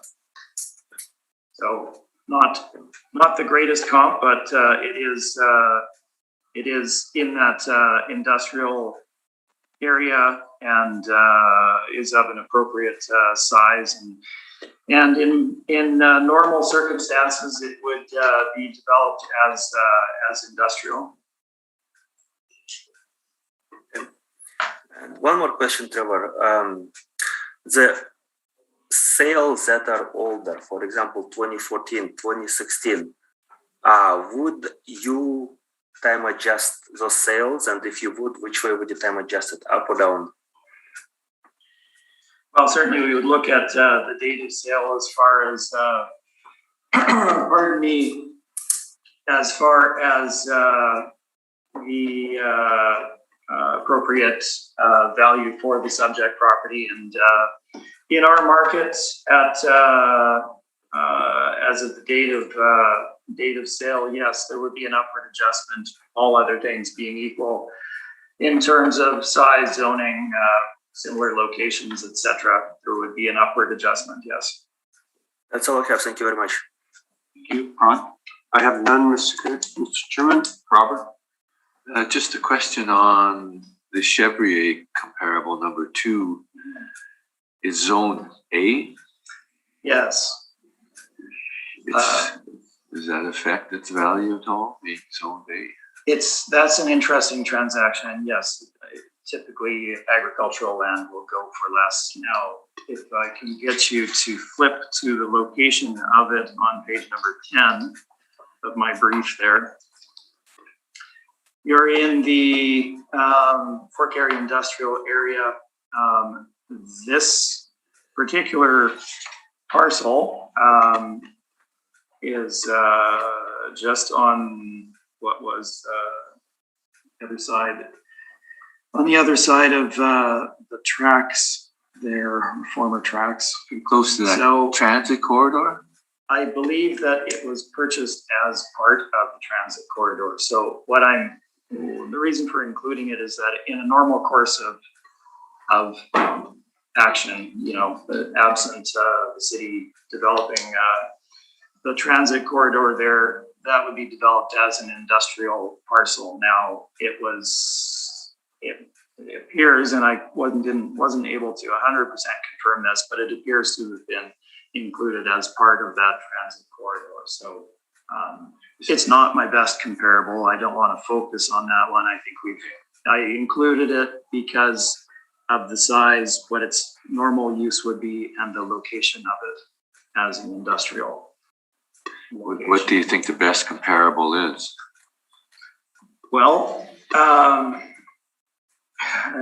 don't like to rely on the single comparables, because what we do is frame what the appropriate value is. So if I give you one, I think you just asked a simple question. Well, when you said it wasn't the best, I thought maybe you had the best. Anyway. I know, but you're asking me to pick one and then we'll potentially stick to that, which is not what I'm indicating here. We frame the value. Yes. We're looking at, just north of that $15 square foot. So if you look at my value of $1.3 million, that is based on a 1542. There you go. Yes. Okay. Thank you. That's all. 42 per square foot. Thank you. My questions, Mr. Chairman. I have no questions, and that concludes this. Thank you, gentlemen. Thank you very much. Thank you. Great. Have a good day, Trevor. Thanks, Arca.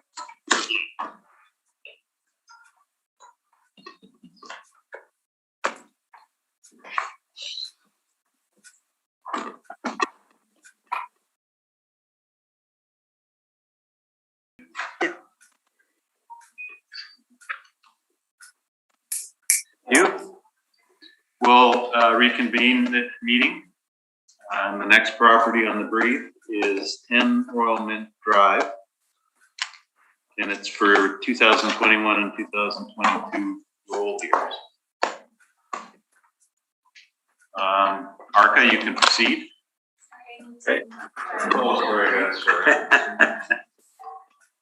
Mr. Applicant, please state your full name. And you affirm the evidence you're about to present is the truth, the whole truth, and nothing but the truth? Yes. Thank you. Okay, you can proceed, Arthur. Right. So for the purposes of this roll number, there were two applications. So I did submit two separate submissions for this purpose. Reference date is the same. The only difference in my submissions is the file number. If panel members are okay with it, I'll state two file numbers. The rest of the information is identical. Would that be all right? And the value is the same. The value is the same for both roll years? Value is this information outside the file number is identical on both documents. Yeah, and Marcelo, do you have any objections? No. Okay, we'll hear them both at the same time. File number 2186 and file number 21322. Applicant Altus Group, roll number 0609 34 70070. Address 10 Royal Mint Drive, owners, Renders, Car Wash Limited. Roll year 21 and roll year 22. Both have same reference date of April 1st, 2018. Value $2,680,000. Land area 125,208 square feet. C3 zoning. And the recommendation is to confirm the 2021 and 2022 assessed values at $2,680,000. Following on page 2, images of subject property, aerial view as well as an oblique view. A property abuts Fermor Avenue on the south side of Fermor Avenue. Post-reference sale on May 31st, 2021.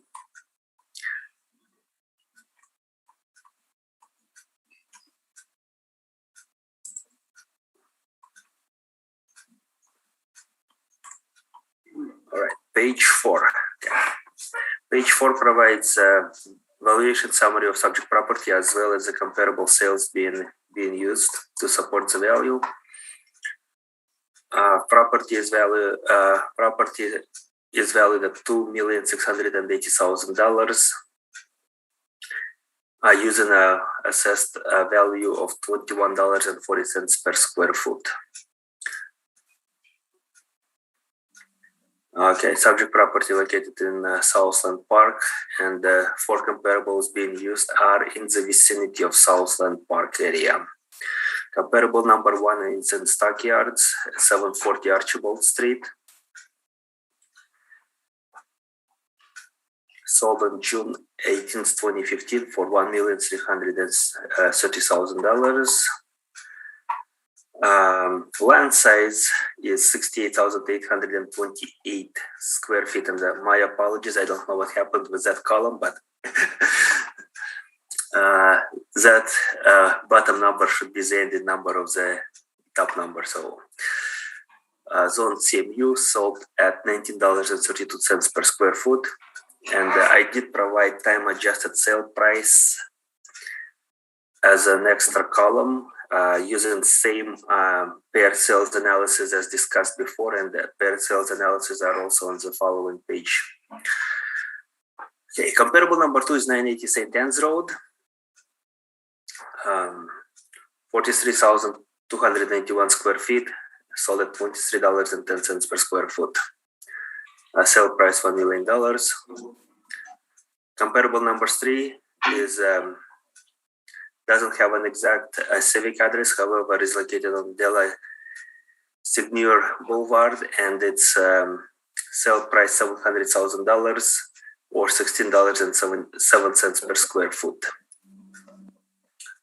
Land size 43,549 square feet. And last comparable is 25 Van Hole Way in Norman Park, sold for $675,000. Land size 48,483 square feet, sold for $13.92 per square foot. All of the dates of sales are quite older dates, oldest being August 9, 2013, and more recent one being June 18, 2015. Paired sales analysis used for deriving for time-adjusted sale price per square foot are three paired sales. One is 30 Hyde Avenue. Resale number 2 is 481 St. Anne's Road, and resale number 3 is 350 and 400 Northtown Roads.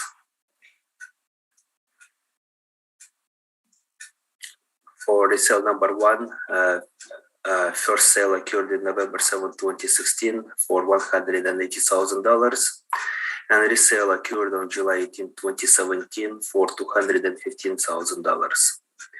Difference in price 19.44%, and number of months between sales is 8 months, which gives us 2.43% change per month. Resale number 2, first sale took place on July 6, 2015, and it sold for $230,000. Resale number and the resale date took place on January 3, 2017, and it sold for at $270,000. 17.39% price difference, 17 months between sales, and that indicates 1.02% change per month. Resale number 3 is 300. First sale took place November 7, 2014 for $6,006,000, and resale date took place June 17, 2015 for $7,500,000. Price difference is 24.88%. Number of months between sales is 7%, and percent change per month is 3.55%. Using those 3% changes, we get an average of 2.34% and median of 2.43%. 2.43% median was used to arrive at time-adjusted sale price for comparable properties. And if we are to look at it, then the value would be over $30 per square foot on the comparable sales.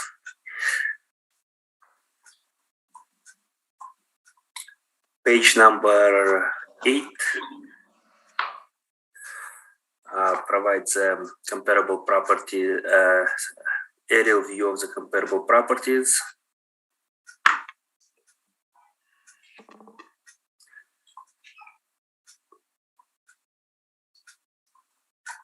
As well as page number 9.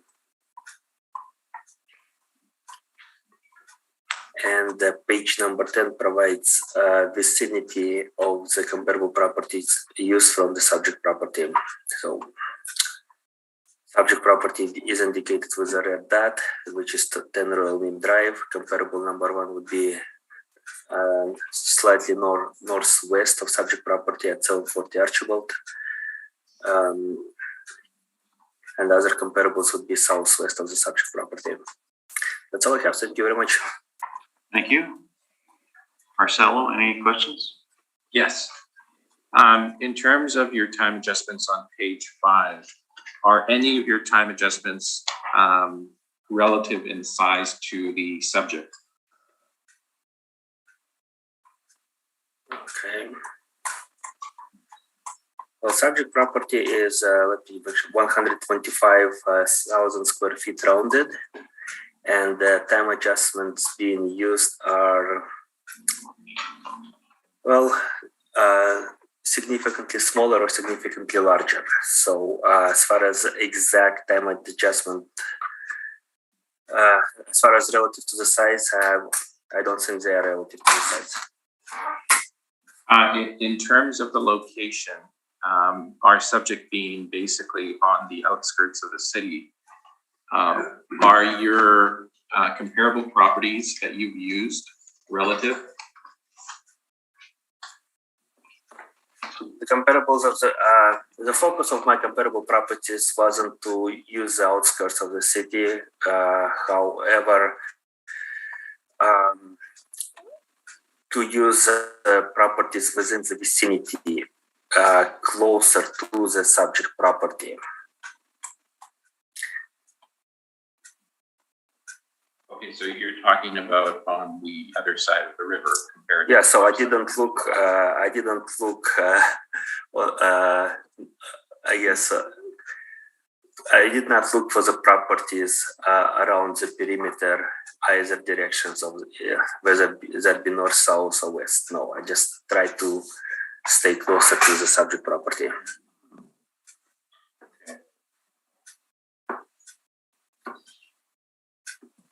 And in terms of your comparable properties and their sizes, most are smaller than the subject. Yes, they are. And you haven't done any type of time adjustment or size adjustment either, right? Sorry, but did you say a size adjustment? Have you adjusted for size? No, I did not. So you just adjusted for time? Yes. Okay. Those are my questions. Thank you. Yes, Mr. Chairman. Arca, I just noticed that when you do time adjustments, like I'm looking at comp 2 and comp 3, comp 4, they're 100% from the sale price. Okay. Okay. So, but why do these time adjustments when you conclude the assessed value at $21.40, which looks like the sale price of your comparables? So I'm wondering why you're doing a time adjusted sale price. Well, one reason I did it is because all of the comparables, I used all 4 of them. They are relatively older sales. They are like comparable number 4 sold in August 9, 2013, which is roughly 5 years before the reference date. That's fine to do time adjustment sale prices, but you're not doing anything with it.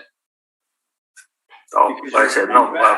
You're going back to the original sale price, which is, several years behind the evaluation date.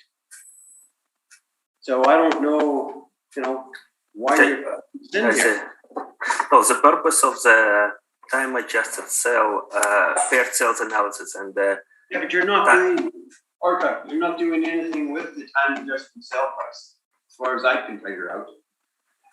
I'm not 100% relying on the figure. The only purpose why I placed it there is to show that overall market for vacant land in the city have gone up.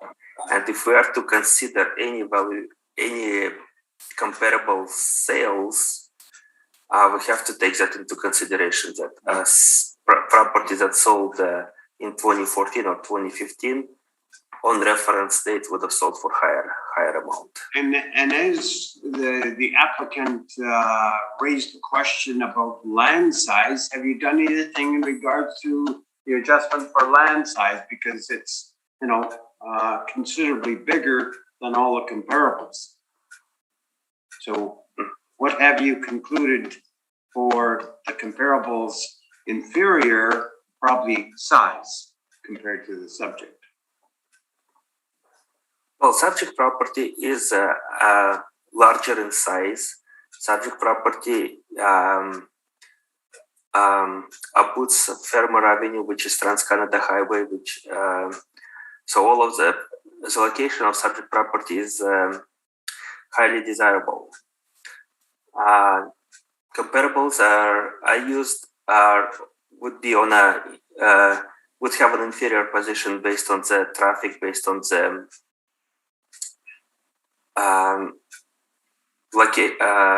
based on the location to the Trans-Canada Highway. As far as the size goes, my conclusion is that it would more or less be a wash, because the inferior position, a smaller size of the comparables would give it typically, based on economies of scale, a larger higher price per square foot. However, an inferior position would diminish it. So that is where my train of thought is that value of subject property at $21.40 per square foot is well supported. Okay, I thank you, Arka. Thank you. Thank you, Mr. Chairman. Robert? I have a question on the location of the subject property. Okay. So they have access from Dawson Road and Royal Mint Drive. Is that correct? Yes. Mm-hmm. But Royal Mint Drive does not have access onto Furmore, does it? It does now. It does. It has access from Furmore? Yes, it's a relatively recent road that was built, but it does have a direct access on Furmore. Okay. And the property to the right, there's this kind of a squared up area. Is that an approved property? Property to the right. Which picture are you looking at?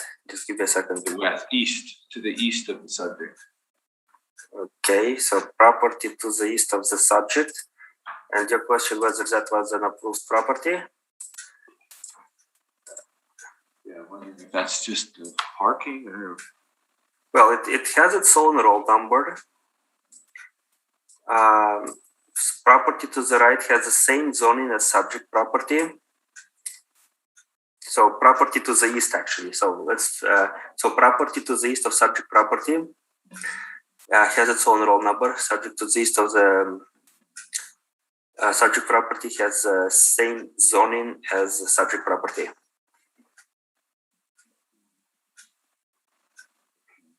I have a question about the location of comparable number 3. It looks like comparable number 3 doesn't have much access from any street. Absolutely no. It's in the back of. Let me just pull it up on the map now. It is a landlocked property. Similar to the property right to the north of it is a landlocked property. There has to be some sort of an easement agreement on it to be accessible using property right to the east of the comparable number 3. But all of the boundaries of comparable number 3 appear to be landlocked. Okay, thank you very much. Make it an inferior property altogether. All my questions, Mr. Chairman. Getting back to, I'm going to find a picture.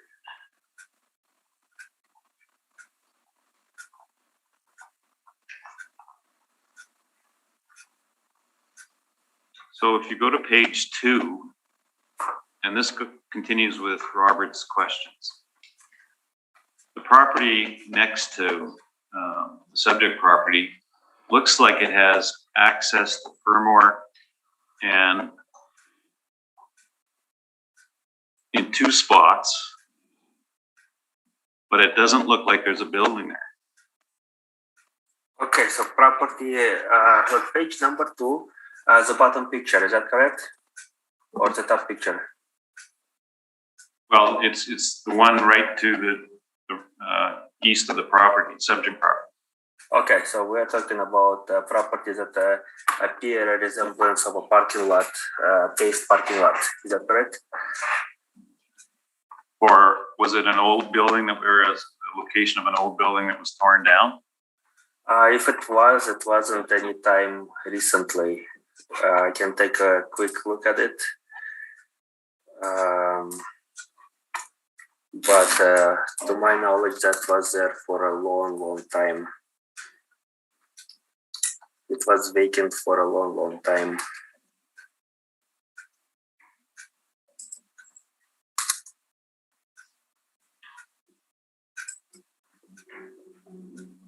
I'm just going into pictometry in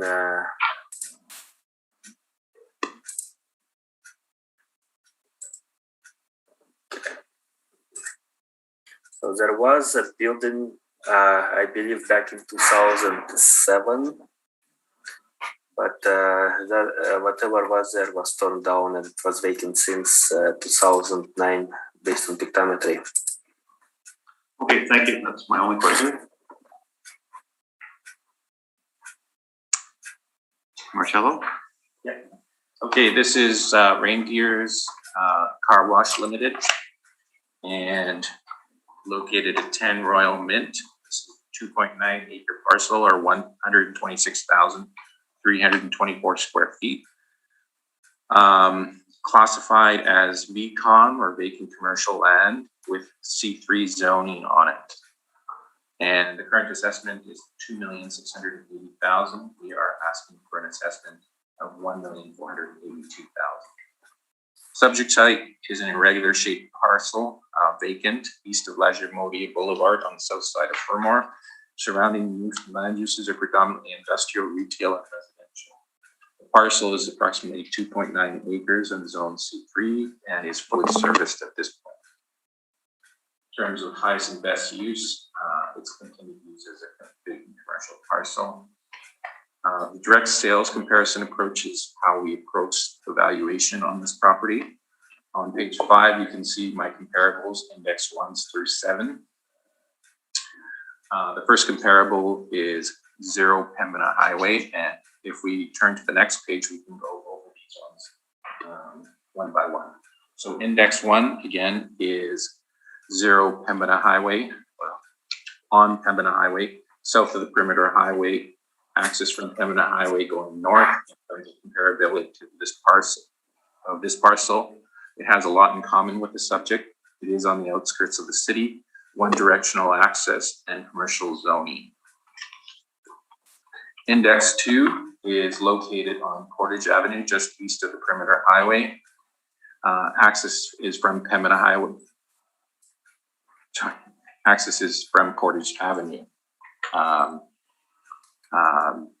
going west, going east. In terms of comparability, this has also some common aspects with the subject. It's on the outskirts of the city, and again, it has the one directional access and commercial zone. Index 3 is in the Kenaston Common area. This is obviously a much larger, much better location. Traffic counts much higher, visibility and access are much better. This property is situated in a higher density development also, so in that sense, it's superior. Number 4 is located in the Bridgewater development. This property is superior to ours in terms of location, access, and visibility. And the next one is also in Bridgewater, again, superior to our subject based on location, access, and visibility. Last one is on the corner of the Seasons development. In terms of visibility, it's not as good as the rest of the Seasons development. However, much higher density, and in terms of comparability, not as good as better than our subject. Index 7 is close to the outskirts of the city. However, in terms of location, it is not off of the main thoroughfare.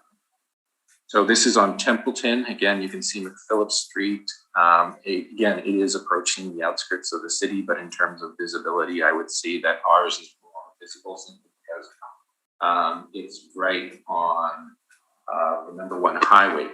However, again, my rationale is that as you're getting closer to the outskirts of the city, you're probably going to be paying less per square foot. So based on comparable comparables 1, 2, and 7, we suggest an average of 11.73 per square foot using these indices. And again, that is 1,484,781,000 or 1,482,000 rounded. That is my presentation. Thank you. Marka, any questions? Yes, I do.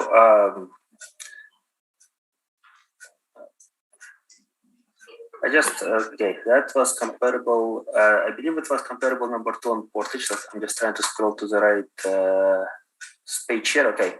Yeah, so Marcelo, comparable number 2. You have an aerial view of that comparable in your submission, do you? Yeah. What page would that be on? 7. Okay. Yeah, when you look at comparable number 2, would you agree with me that given total size of the property, and I think it's total size of the property is 40,644 square feet, the actual usable area would be only in the back, as the front driveway that goes towards the portage is very narrow and very long, and that kind of diminishes the usable area of the subject property. Would you agree with me on that? I would say that there's more usable area in the back portion, and the front portion is access. Okay. Do you happen to know what approximately what size would that usable area be compared to the full square footage of the site? I cannot. I don't have any type. Okay. Yeah. But would you agree that potential buyers, when they would look at the site, they would consider usable area when they are making a purchase of the subject property? Not subject, but when they're making a purchase of this property, which is comparable number 2.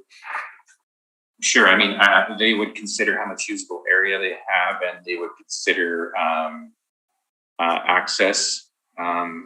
However, there's also a size difference. So generally, you're paying less.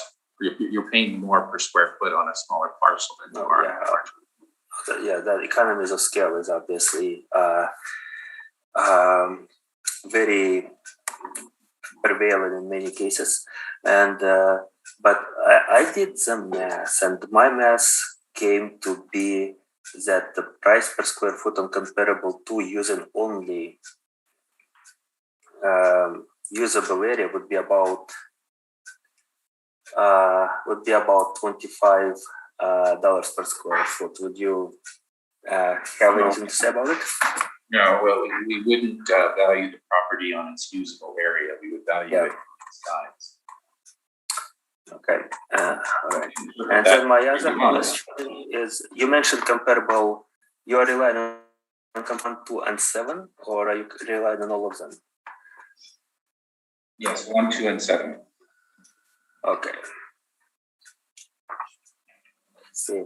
I noticed that you're using comparable 4 and 5, which is virtually the same property.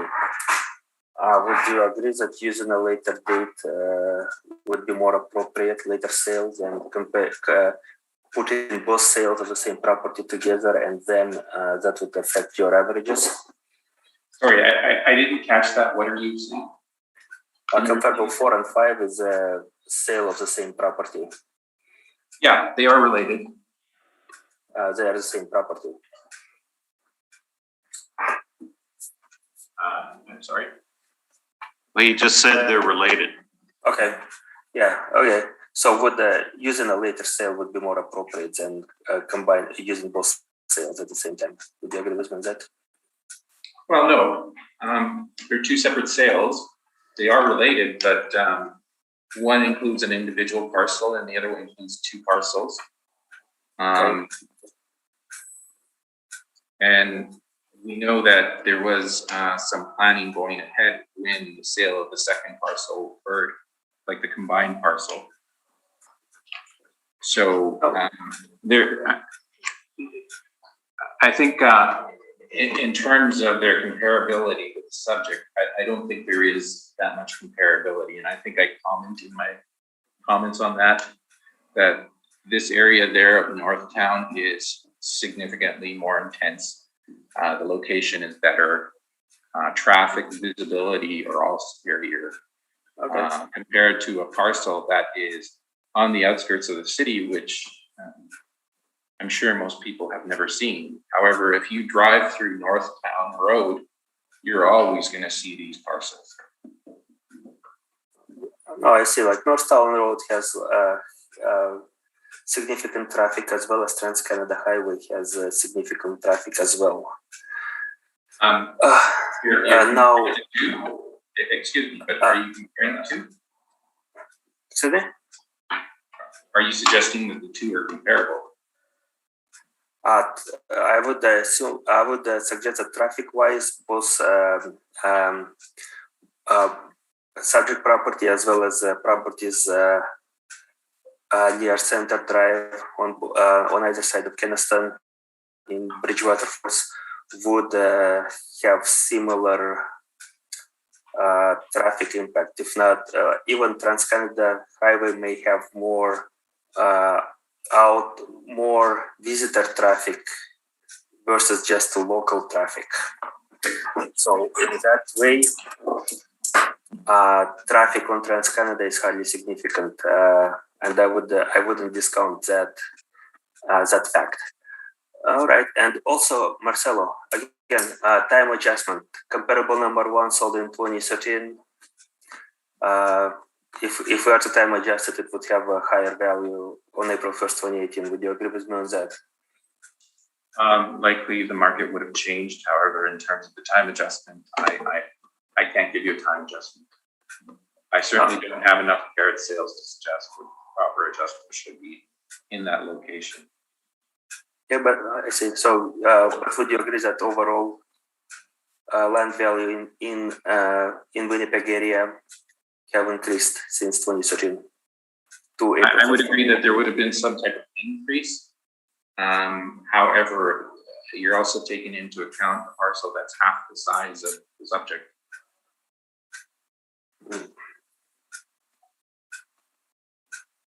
Okay. Well, those are all my questions. Thank you. Thank you, Ron. Thank you, Mr. Chairman. Marcello, who's got the right square footage for the land size? I think that is just a rounding. Okay. So because you're 1,000, you know. Yeah. So what I do is I take 1.9 acres and I multiply by 43,560, which is okay. Okay. So I'm looking at the comparables, and the average is $13.55 a square foot. The medium is $13.76. But you concluded value at $11.73. Yeah. So how do you get there? Well, I would say that it would be on the lower end of that scale, and I'm using those as for display purposes only. The average, the median. And I'm not suggesting that is how I approached it.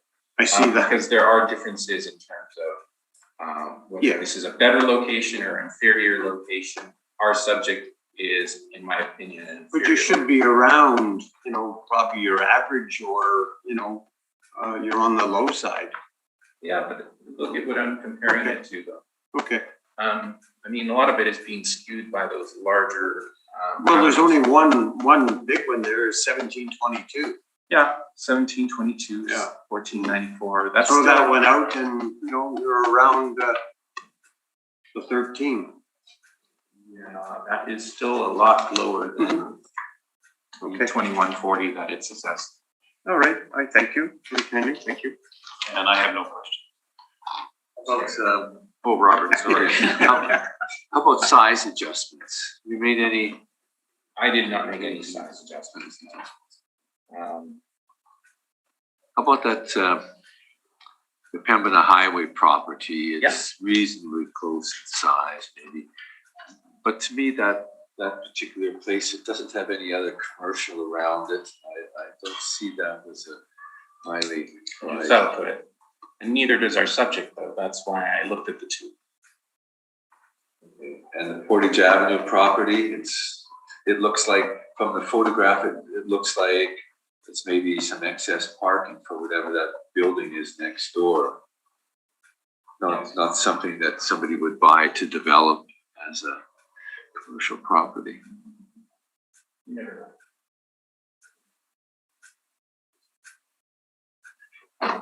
That's all my questions. Thanks. Thank you, and I have no questions. So that concludes 2021 roll and 2022 roll for Ken Royal Mint.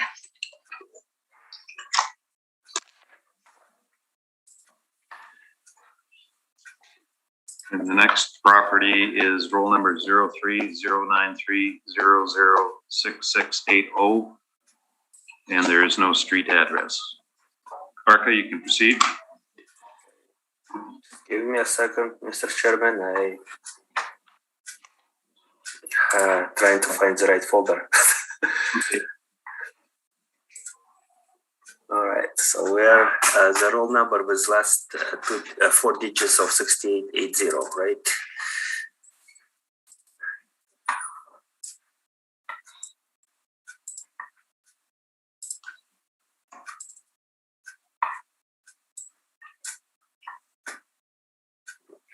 I am correct. We are on Mr. Chairman, are we on file number 21262? Yes. Okay, thank you. All right, file number 21262, applicant Altus Group Limited, roll number 03-093-006680, no civic address, owners Hopewell, Bishop Grandin Development Incorporated, roll year 2022, reference date April 1st, 2018. Assessed value $2,046,000. Lot size 87,130 square feet. Zoning CMU, commercial mixed use. Recommendation is to confirm the 2022 assessed value of $2,046,000.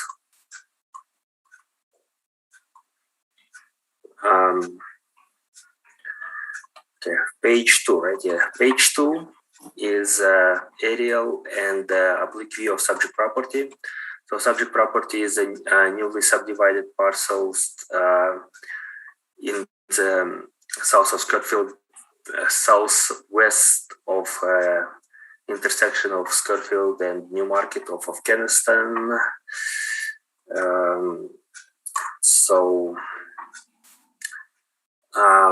On picture 2 below, we can subject property is not Good Life Fitness, but a property right on the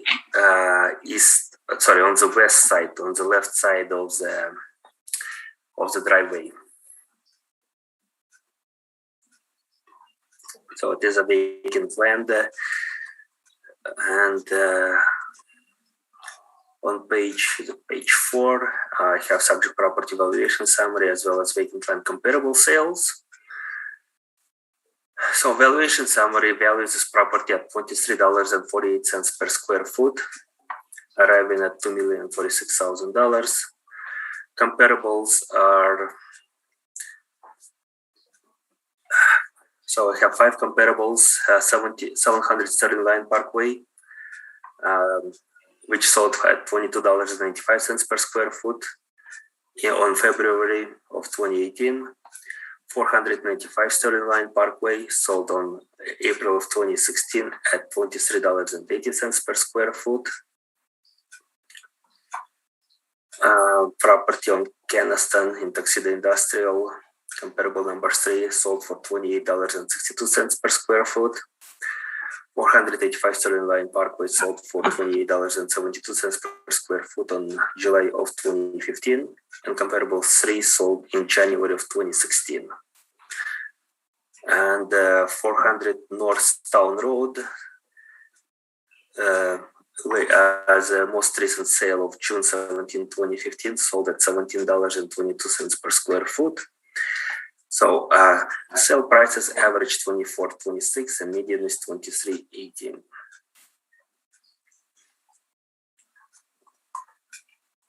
again, I have time adjusted sale prices per square foot as of April 1st, 2018, using the same method discussed previously, and using median of 2.43%.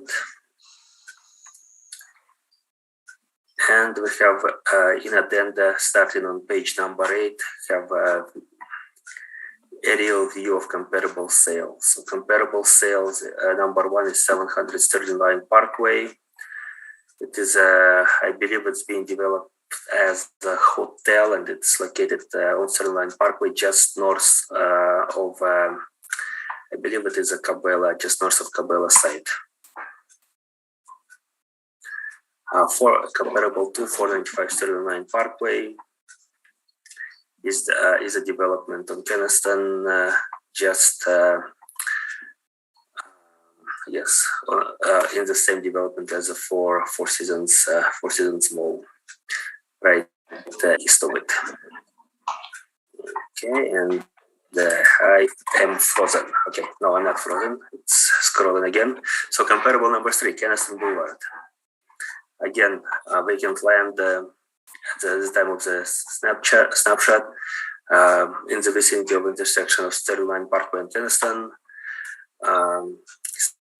Same commercial development in the Four Seasons Mall area, as well as comparable number 4, their neighboring properties. And comparable number 5 is a property on Center Street. We've discussed it quite a bit today already. It's a development on in the Northtown Road in the Bridgewater Centers. So that's all I have. Thank you very much. Any questions, Marcel? Yes. I'm going to point out 2 of your sales, comp 1 and comp 3. Actually, we could even do comp 3. Okay. So you have similar sized parcels here.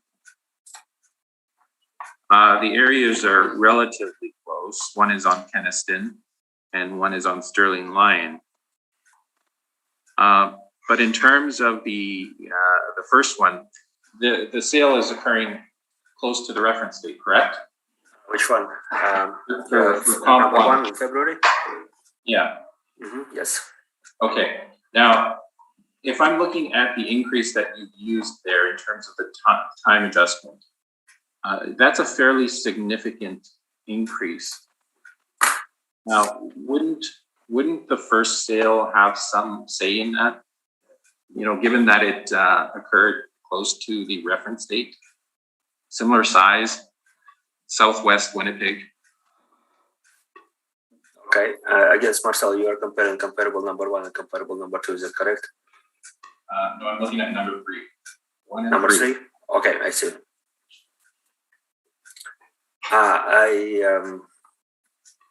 Well, actually, comparable number 3 sold significantly higher to begin with in January of 2016. Okay, but that's a fairly significant increase, isn't it? Well, if we are to apply time adjustment increase, it will show yes that on April 1st, 2018, it theoretically would have sold at $46.71 per square foot. However, time adjust, as I stated before, the entire purpose of time adjusted sale prices and the entire purpose of paired sales analysis is to show that land values in the city have been going up. And since most of our comparables that we are using could be significantly older, they could be 2014 sales, 2015 sales, we have to view it in a way that all of the sale prices per square foot would need to be adjusted upwards. Whether time adjusted sale price that I see your point that $46 per square foot would indicate significant increase, and perhaps it will need to be looked at in a way that and further adjusted down. However, since the overall market have been appreciating and going up, original sale price per square foot would have to be shouldn't be taken at face value, but looked at in a way that it, on a reference date, it would definitely be a bit higher. That's all I have to. I hope that answered your question, Marcel. Okay. Are you, so in fact, you're not relying on these time adjustments, correct? No, I am relying on sales price per square foot. All I'm just focusing on that. If we are to apply time adjustments, they would reasonably would have to be higher. That's all. In terms of your comparables here, 700 sterling line, 495 sterling line, 485 sterling line. I noticed that they have C4 zoning on them, and they are also located in, I would say that this is probably the most intensive commercial development over the past 20 years in Winnipeg. Would you not agree with that? I would agree with that, yes. And also in terms of having the right type of exposure, the right type of anchors that are going to bring traffic your way. On one side, on the south side, you have an IKEA anchoring you, and on the other side, you have a gigantic outlet mall anchoring you. Do you think that that is comparable to our subject? I would have to say that I am using them as a comparables. Yes. However, we have to, and you are absolutely right that we have to take into account that in terms of exposure and location, commercial locations, those properties would have to be viewed as a superior properties to subject property. And we've also touched upon 400 North Town Road before. Now you know that that services North Town, the Bridgewater development, correct? That is essentially the hub for the entire development, correct? That's correct, yes. And it's in its current condition, it services quite a large area, correct? Well, in its current condition, I didn't do the study what area it services, so I would, I guess, I wouldn't want to comment on that. Okay, you're aware that there was residential development already in place surrounding this area, correct? I am aware of that, yes. Okay, okay. Those are my questions. Thank you. Thank you. Ron? I have none, Mr. Chairman. Robert? On page 2 of your brief, there's some pictures, 2 pictures. The top one has the subject property on. Yes. Mm-hmm. But what is that bottom picture telling us? Bottom picture is a picture of the subject property again, except for the way, for some reason the map did not, you would have to draw the line on the left of the driveway. That would be the boundaries of the subject property. So a Good Life Fitness is a neighboring property.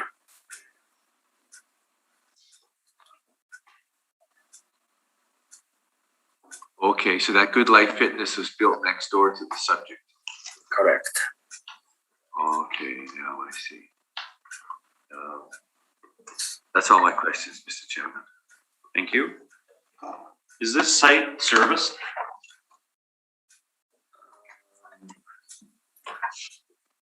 I cannot say for sure at this right now, Mr. Chairman. I would. It is highly likely that it is a service site. Okay, thank you.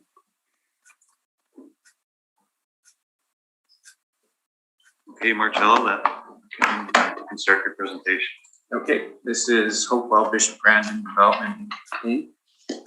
And this is a 2-acre parcel, 87,120 square feet. Classification is VCOM, zoning is CMU, commercial mixed use, and the current assessment is $2,046,000. We're asking for a revision to $1,590,000. You can see the general location of the subject there. I believe the assessor has provided some superior pictures.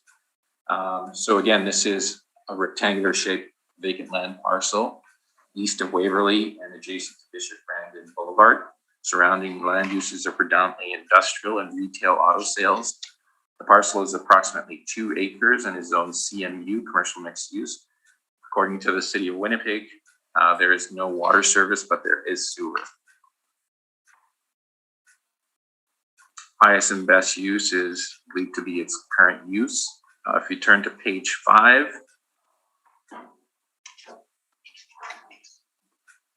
so you'll see that this subject is located in a specific area of the city where there is a master plan. Now, the city of Winnipeg approved this master plan, which dictates the land uses that are to be used in these areas.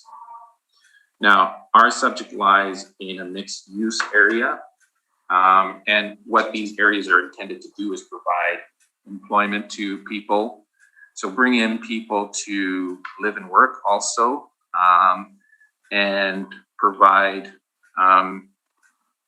retail services, commercial services, office services. Our subject is intended for a flex warehouse type development, not the high intense uses that are used in some of the other assessor sales. Of course, I understand that some of those sales are necessary because they are the only ones in the area. So we use the direct sales comparison approach through from index 1 through 6. So index 1, you can see, is again the Bridgewater development, north side, and Bison Drive south side. This is not a drive-in development.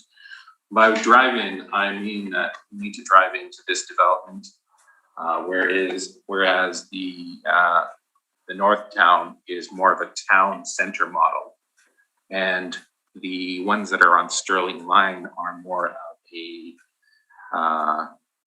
I guess you would call it a regional center. And again, you know, like I mentioned, the Sterling Line properties are the most intense commercial development that has occurred in the last 20 years in Winnipeg. So in terms of access and visibility, I believe this site is superior.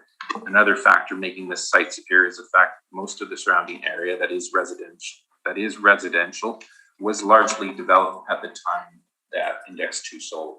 Again, in our case, our subject development is underway and surrounding areas are predominantly industrial and retail. So going to Index 2, this is again in Bridgewater development, directly north of Index 1. This is not a drive-in development, as is the case with our subject. The access and visibility are superior at the site. Another factor making this site superior is that, again, surrounding residential was largely developed at the time that Index 1 sold. And again, our subject is mainly industrial and retail auto sales surrounding. Number 3 is in the Seasons of Tuxedo.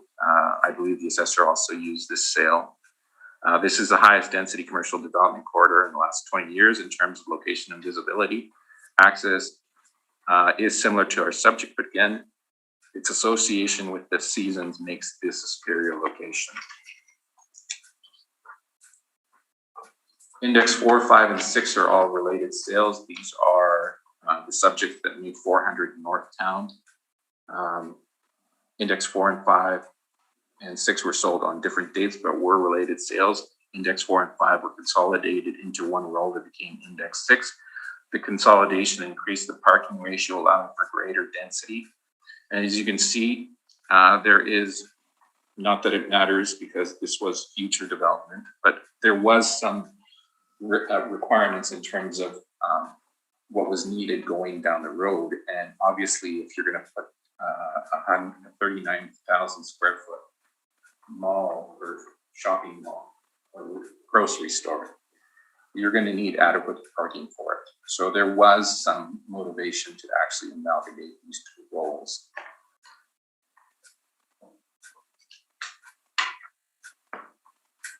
So in terms of what we're asking for, so I'll start off in the second or third paragraph there. In contrast, Seasons of Tuxedo is primarily a high-density retail development relying heavily on visibility, traffic flow, and brand names situated in the development to attract the necessary number of visitors. The indices located in the Bridgewater development are primary service retail areas in this development. They also had the luxury of having the necessary residential development in place before the retail and mixed-use development was started. Also, because of the design of the development, Kenniston North and Kenniston South flow around the development and access via strategic access points. This makes Bridgewater indices much more visible and accessible. In contrast, our subject is accessible via Bishop Grandin going west and the new Squarefield Boulevard extension via Chevrolet Boulevard and Chevrolet Boulevard. The difference is that you drive into this development. Our subject is assessed at $23.48 per square foot. In contrast, the comparable indices have an average of 15.62 and a median of 14.36. Our contention is that all the comparable indices are superior to our subject. Therefore, an additional adjustment should be made to the subject value. We estimate that our subject should be on the lower end of the scale. We estimate the value of the subject based on the following: $18.25 per square foot, or for 87,120 square feet, or 1,589,940. Is that what I put down? Yes. Rounded to 1,590,000. That is my presentation. Thank you. And we're just, we're gonna have to take a 15-minute break at 12:15. Okay, so let's conclude this one. Arca, any questions? Yes, I do. All of the comparables that you are using are very dated sales. Would you agree with me on that?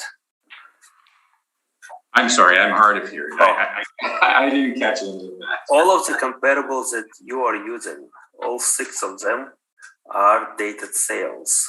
Would you agree with me on that? I would agree. They are somewhat older, but not excessively. Well, Seasons of Tuxedo development had more recent sales presented in my case. Would you agree that those values would be a better representative presented in my docket?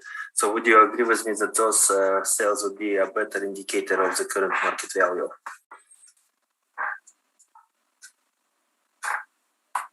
You do have some more recent sales in terms of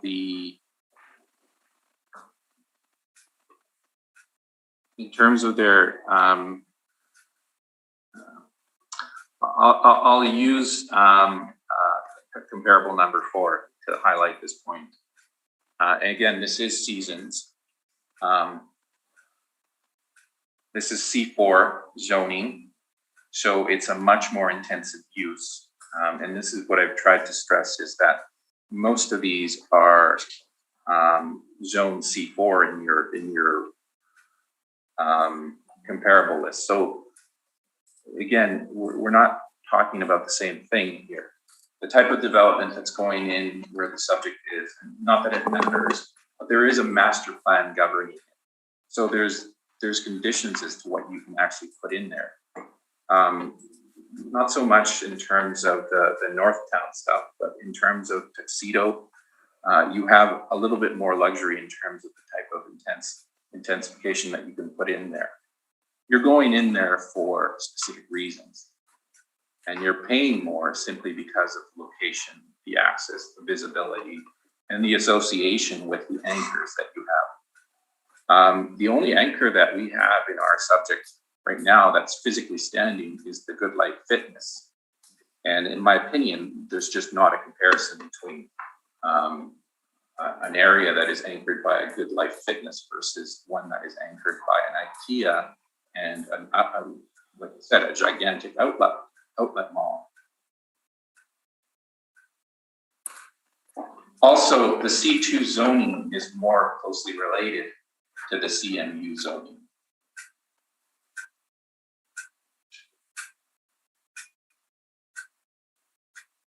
Okay. My next question is, I just noticed that comparable 1 and 4, I guess it's a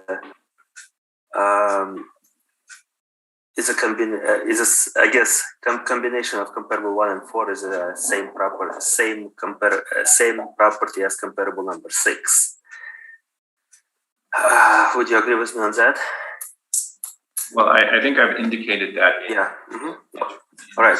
And I would just go into the next question. I noticed that the sale dates on comparable index 1 and index 4 are different, even though our record indicates that they were sold on the same date.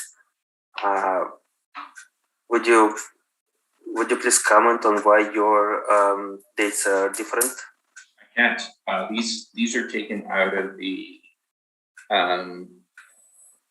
real estate listing service that we use. So we believe that the dates are correct. Okay, so they are basically 7/11 and 11/7. Is there a typo, or do you still believe that the dates are correct?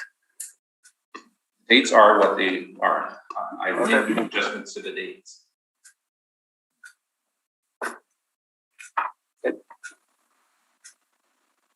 Okay, those are all my questions. Thank you. Thank you. Ron? Yes, Mr. Chairman. Marcello, I guess in your direct sales comparison approach, you have old sales in there. I noticed that there's, I guess there's 5 in 2014, and there's only 1 in 15. And in comparison to, I guess, what the city's at, they have 1 in 18, but they have 2 in 15 and 2 in 16. So I'm just wondering why, you can't come up with, So I completely dismissed sales from seasons. Okay. I just don't think that they're relative to what we're looking at. So you would acknowledge that there is an argument to be made about, of course, anchors and their the way that they attract. So that was your conclusion, Yeah. to eliminate those. Yeah. And I mean, I saw them obviously, yeah. but really, I mean, from my rationale, there's no sense in trying to compare these two. This is a pineapple and a grape. And I just noticed that the average is, in the median is, below what you're, proposing, of And I acknowledge 18 that there would be 25. some type of increase in the market also. I think that's all the questions I have, Mr. Chairman. Thank you. Robert? No questions, Mr. Chairman. And I have no questions, so that concludes this property. I think we'll take our break now.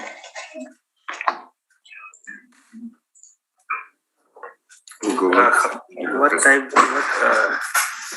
Just a quick question. If we're taking a break, how long of a break is it? What was it? Thank you. We'll reconvene the hearing. The next property is roll number 0309-300-6665. And Arca, you can proceed. Right. And just one thing of clarification before we start. All these properties seem to be in the same area, correct? Yes. Marcello, correct? Yes. And is the information submitted the same for each party as each property that we just heard? For this property, my information is identical. I'll have to double check the remaining 2. Okay, and Marcello? Yeah. Okay, let's proceed. Okay, Mr. Chairman, before I start, do you want us to present evidence in this case, or just state that it is similar as before? You can just make mention that, and we'll, if you're mentioning that, then I'll confirm that we're taking it as submitted, previously submitted. Thank you very much. It's file number 21263. Applicant Altus Group Limited. Roll number 0309 3006665. No civic address. Owners are Hopeful Bishop Grandin Development Incorporated. Roll year 2022. Reference date April 1st, 2018. Assessed value $2,050,000. Land area 87,312 square feet. Zoning is CMU.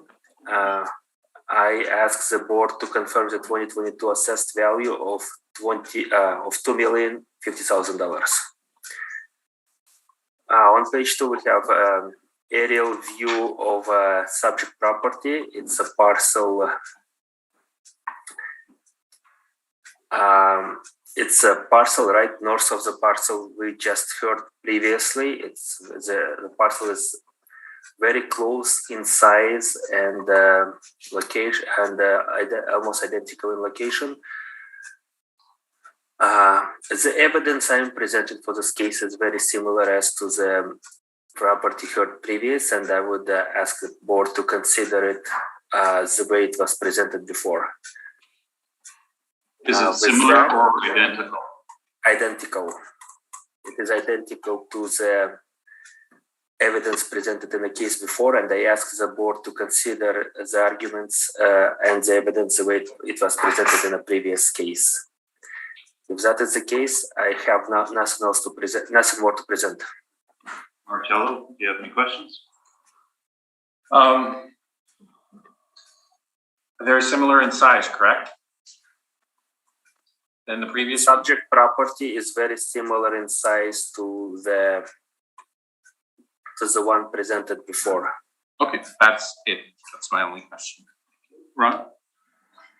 Is the ownership of this property the same ownership as the property to the south of it? Okay, I would like to confirm that. Let me just open the file. The ownership is identical. It's the same owners. Okay. And the size difference is the size difference is only about 200 square feet. It does have roadway access to it. Is that correct? Yes, it does. In the future. That's all my questions, Mr. Chairman. Thank you. Ron? Yes, Mr. Chairman. Mark, are you using the same comparables as you did in the previous case? Yes, I am. And I would say the discrepancy in regards to the rate per square foot that you used compared to the last one was for the sake of rounding, probably, or just this. Like in the previous one, you used 2318, and this one you used in 2348. I'm using 2348 for both of them. The model assessed, actually not me, but the model assessed 2348 for both of them. Okay, sorry about that, I miswrote it. No. Okay. I have no further questions then. And I have no questions. And Marcello?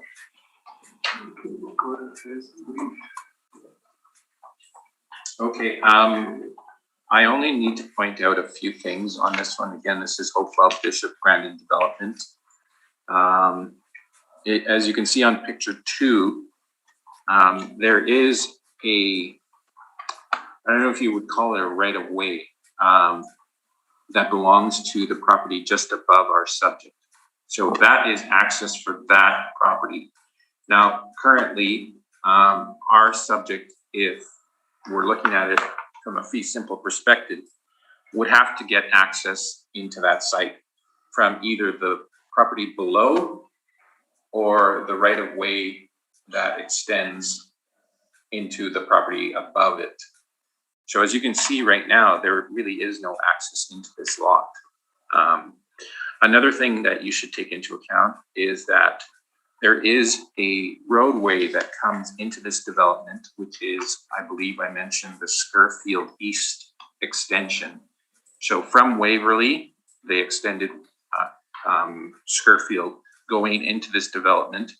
And you can see the gold line roundabout. That is essentially where Scurfield ends. So again, no access at this point. There is water service. Sorry, there is no water service, but there is sewer. And this is according to the City of Winnipeg records. In terms of the value, if we look at the evidence, it's the same evidence that I've included for our subject, for our previous subject, as had the assessor. And what I've come up with is a rate of $18.25 for the $87,120, 120 square feet, giving us a value of $1,589,940 or $1,590,000 rounded.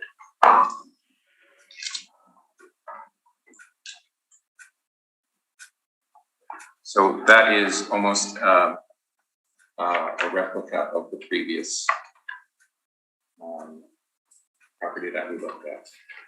So really there is no difference between the two in terms of how I approach the value. However, I did point out a couple of things in terms of this one having probably inferior access at this point.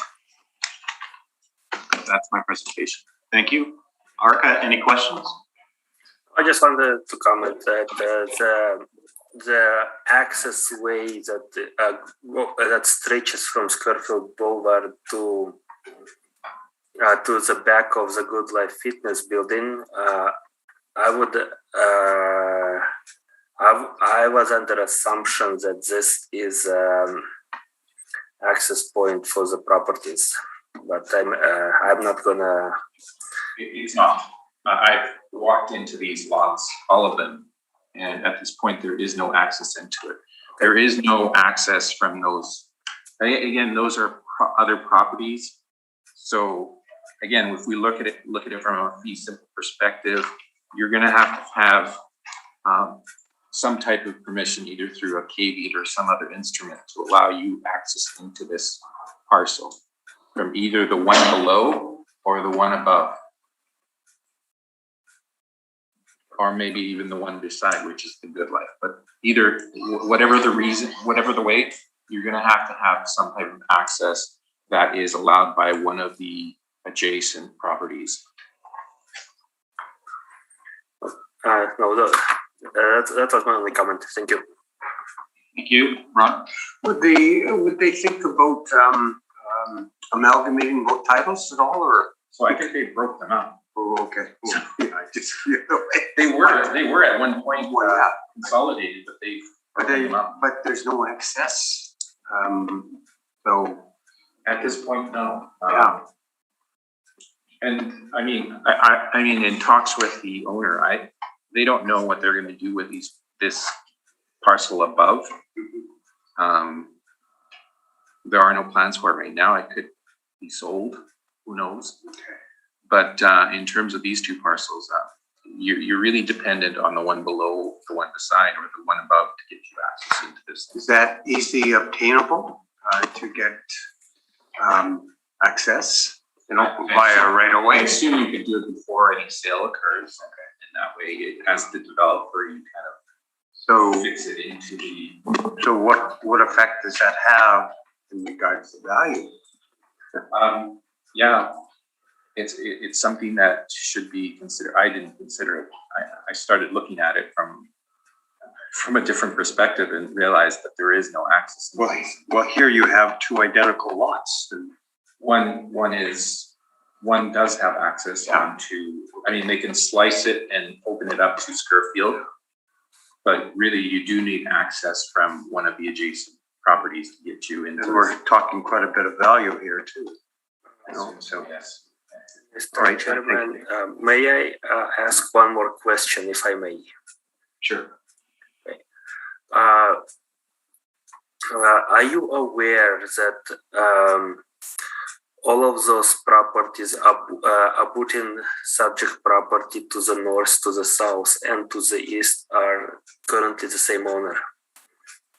Well, they all say Hopewell Bishop Grandin Development, so yes, they are aware. Okay. But from a fee simple perspective, you're still looking at each one of these lots individually. No, I'm aware of that. Yeah. So there has been no process put forward to actually consolidate these roles. In fact, they were actually cut apart. So I don't see, at this point, there is an issue with access into this site. But if they cut them apart, they caused that issue. They may have to amalgamate or consolidate going forward. That's not what we're considering in this exercise.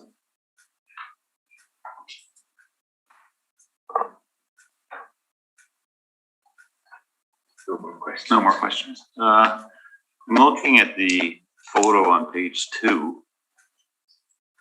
Is that a retention pond where the right of way is? No.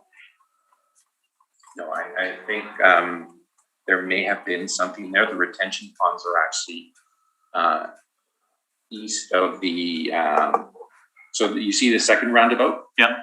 Okay, so just if you were to go northeast of that, you would see the retention ponds. So this one just by the roundabout, it's not. I think it's just different color. So, Okay.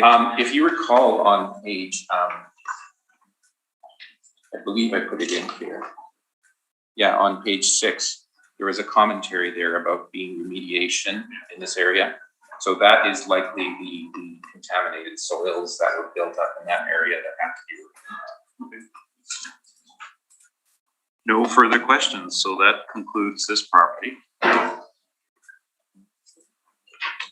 Next one, I believe, has a couple of issues. Yeah, I gotta go back.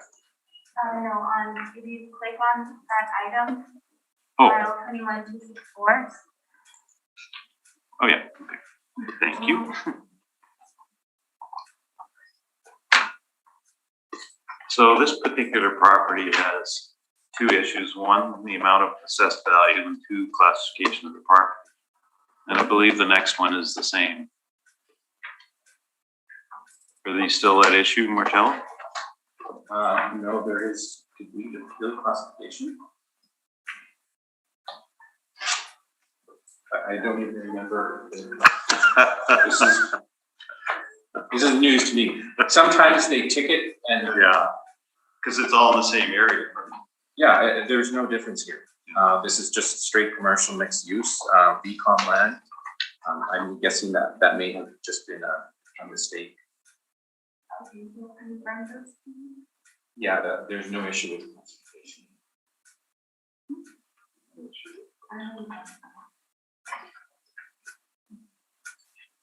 Sorry, do you want it confirmed or do you want to withdraw that one point of appeal? I'll confirm the classification. Yeah.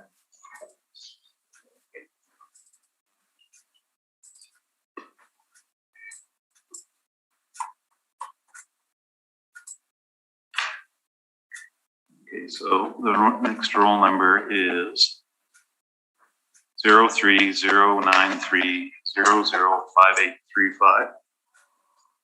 And Arca, you can proceed. Okay.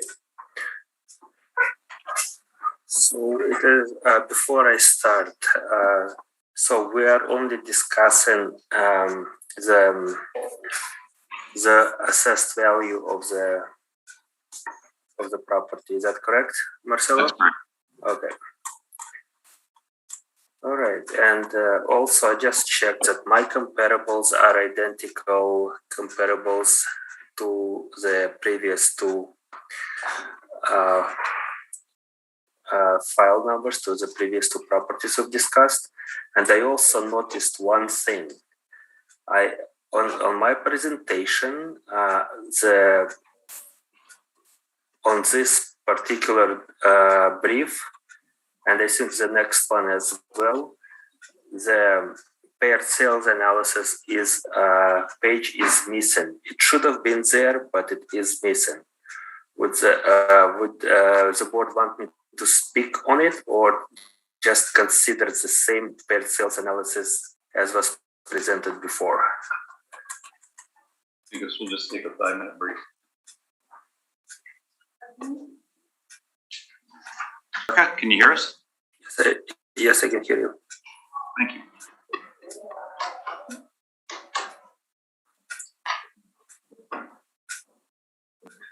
Arca, we've considered your request, and because the information is previously submitted, you can just make reference to it in the next 2 files. Thank you.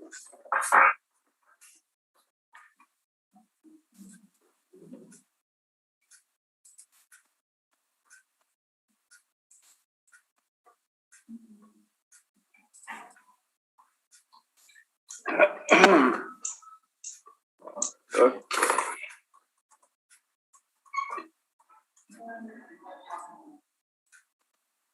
Can you hear us? Yes, I can hear you. Can you hear me? Yeah, and we can see you now. Okay.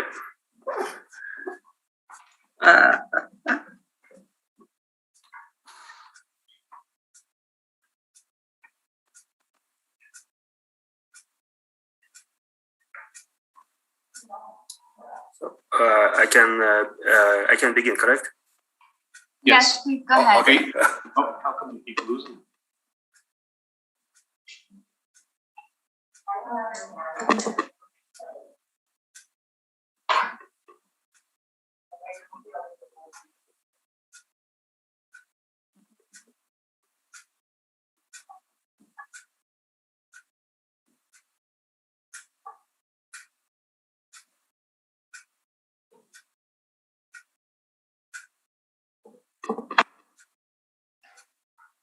Are you back? I was here all the time. I thought I should wait until, if it's okay for me to start, I can start. We're just checking on something. Okay, sounds good. No, he can present. You can present, but we can't see him.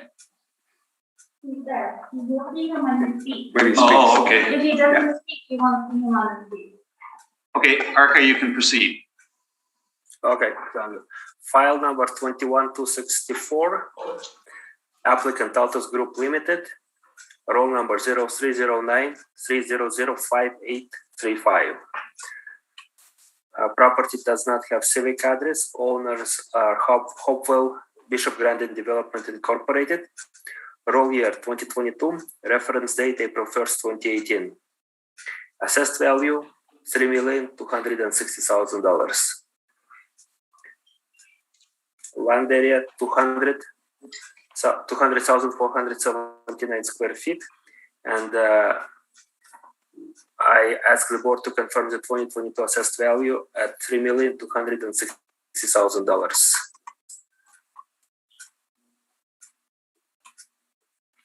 On the following page, we can see aerial and oblique view of the subject property. Property is located on the southeast corners of Ballantrae and New Market Boulevard.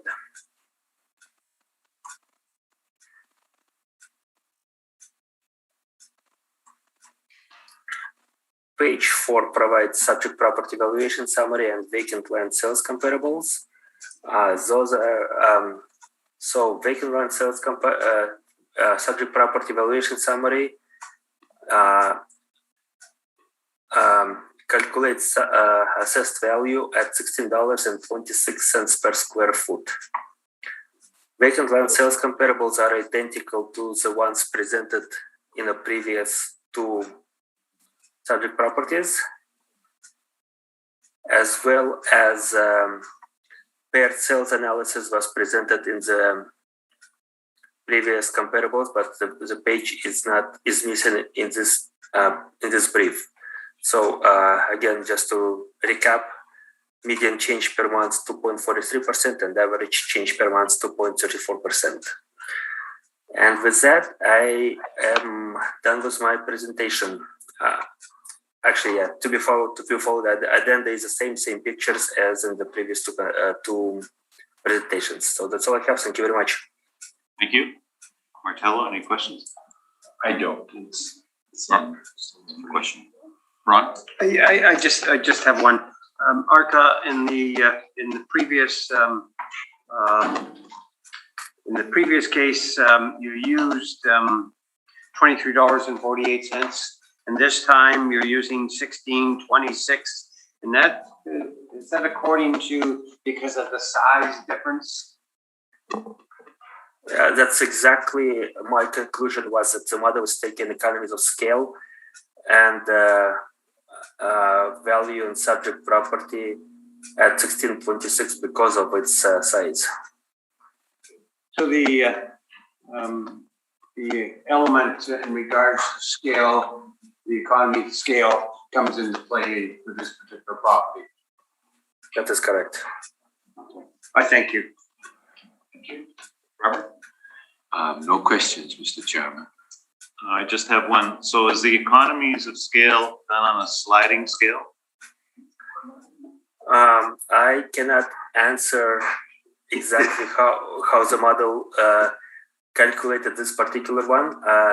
How I arrived at the fact that this is an economies of scale is when I look at comparable sales. I can pretty much see similar pattern where, let's say, comparable number 2, which is a 136,000 square feet parcel, sold at $23.80 per square foot, and comparable 3, which is at $97,000, sold at $28.62 per square foot.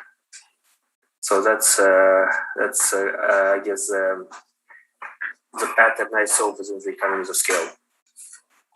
Okay, thank you. I don't have any other questions. So that concludes that property. Marcello didn't have any questions. We need his presentation. Oh, right, your presentation. That's a bit. Okay, so It's been a long morning. I know. this is basically the same information. We're looking at a slightly larger land area than we were looking at previous two. So this one is 4.6 acres or 200,376 square feet. There is a difference with what the assessor has provided. It's usually just a rounding issue. We've asked for a value of $2,855,000. You can see the general location of the property. In terms of the sales, I've used the same sales. Again, this is in the Bishop Grandin Crossing Master Plan area. I've gone over the indices. The only additional thing was the inclusion of a brief for is the property just above the subject. If you can look at the assessor's brief on his page 2, it is the one that is just above it on Ballantree Drive. And that one is smaller and was, again, you can see the board's decision there. That's basically everything. Thank you. Ron, any questions? Yeah. Can you go to Robert to know? I'm just looking for something. Robert? No, I don't have any questions. And I don't have any questions. Tell him what is the square foot rate that you're using? The square foot rate that I'm using is on page 11. It's $14.25. $14.25? Yeah. Okay, I thank you. And I have no questions. So that concludes that part. And the last one is roll number 03093005830. And Arca, you can proceed.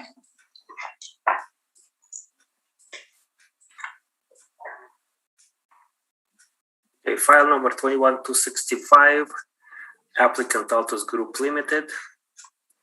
Roll number 0309-3005830, no civic address. Owner Hopewell Bishop Grandin Development Incorporated. Roll year 2022, reference date April 1st, 2018. Assessed value $2,114,000. Land area 125 1,450 square feet. I asked the board to confirm the assessed value at $2,114,000.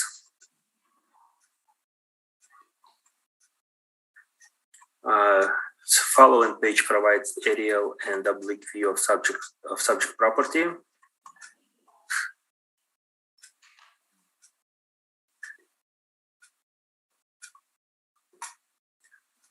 Okay, subject property valuation summary. The model is using $16.85 per square foot for subject property.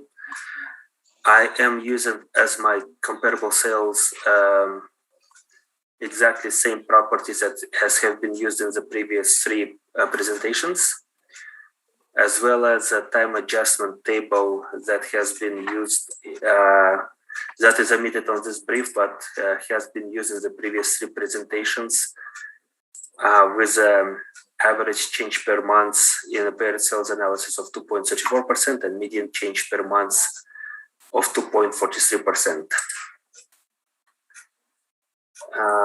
With that, following pages, starting on page 7, would provide pictures of the comparable properties used. They're the same pictures that's been presented in the previous three presentations. And with that, I have no more information to present about this property. Thank you very much. Thank you. Martello, any questions? Right. Thank you. Robert?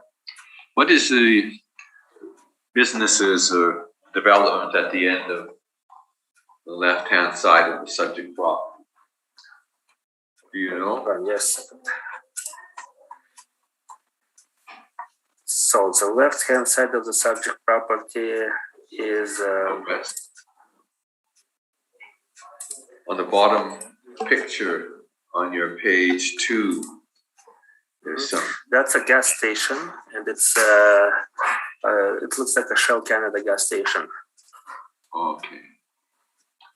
Okay. Thank you. That's all my questions. Thank you. And I have no questions. Marcello? Okay, so again, same evidence. The only difference is that okay, so actually there is one thing. So according to the city, there is water service, but no sewer.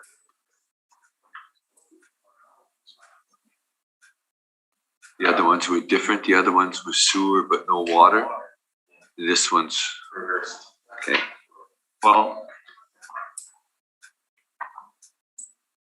Parka, do you have any questions? And then In terms of the valuation, if you look at page 11, I've used a rate of $14.50 per square foot for the 126,324, giving me a value of $1,831,698, rounded to $1,830,000. That's it.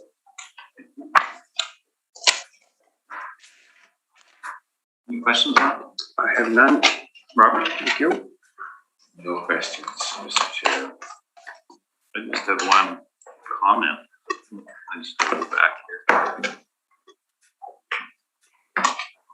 It's a comment question. I'll roll into one.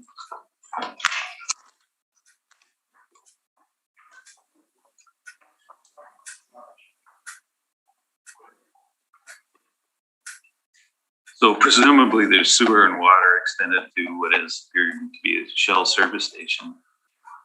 And there's cars parked on the street adjacent to the property, yet there's no sewer. No sewer. So we get our information from the city of Winnipeg. Yeah, it was more of a comment. Yeah, It's a question, like, it it's- seems odd. I mean, I did go to this site as well as the other ones. The line hasn't been broken, so they haven't put in sewer lines for this area. Okay, well, it was just kind of an observation, comment. Okay, that concludes this property. We've heard all the items scheduled, and this hearing is now adjourned. Thank you very much, everybody, and have a good day. Okay, thank you. Have a good day.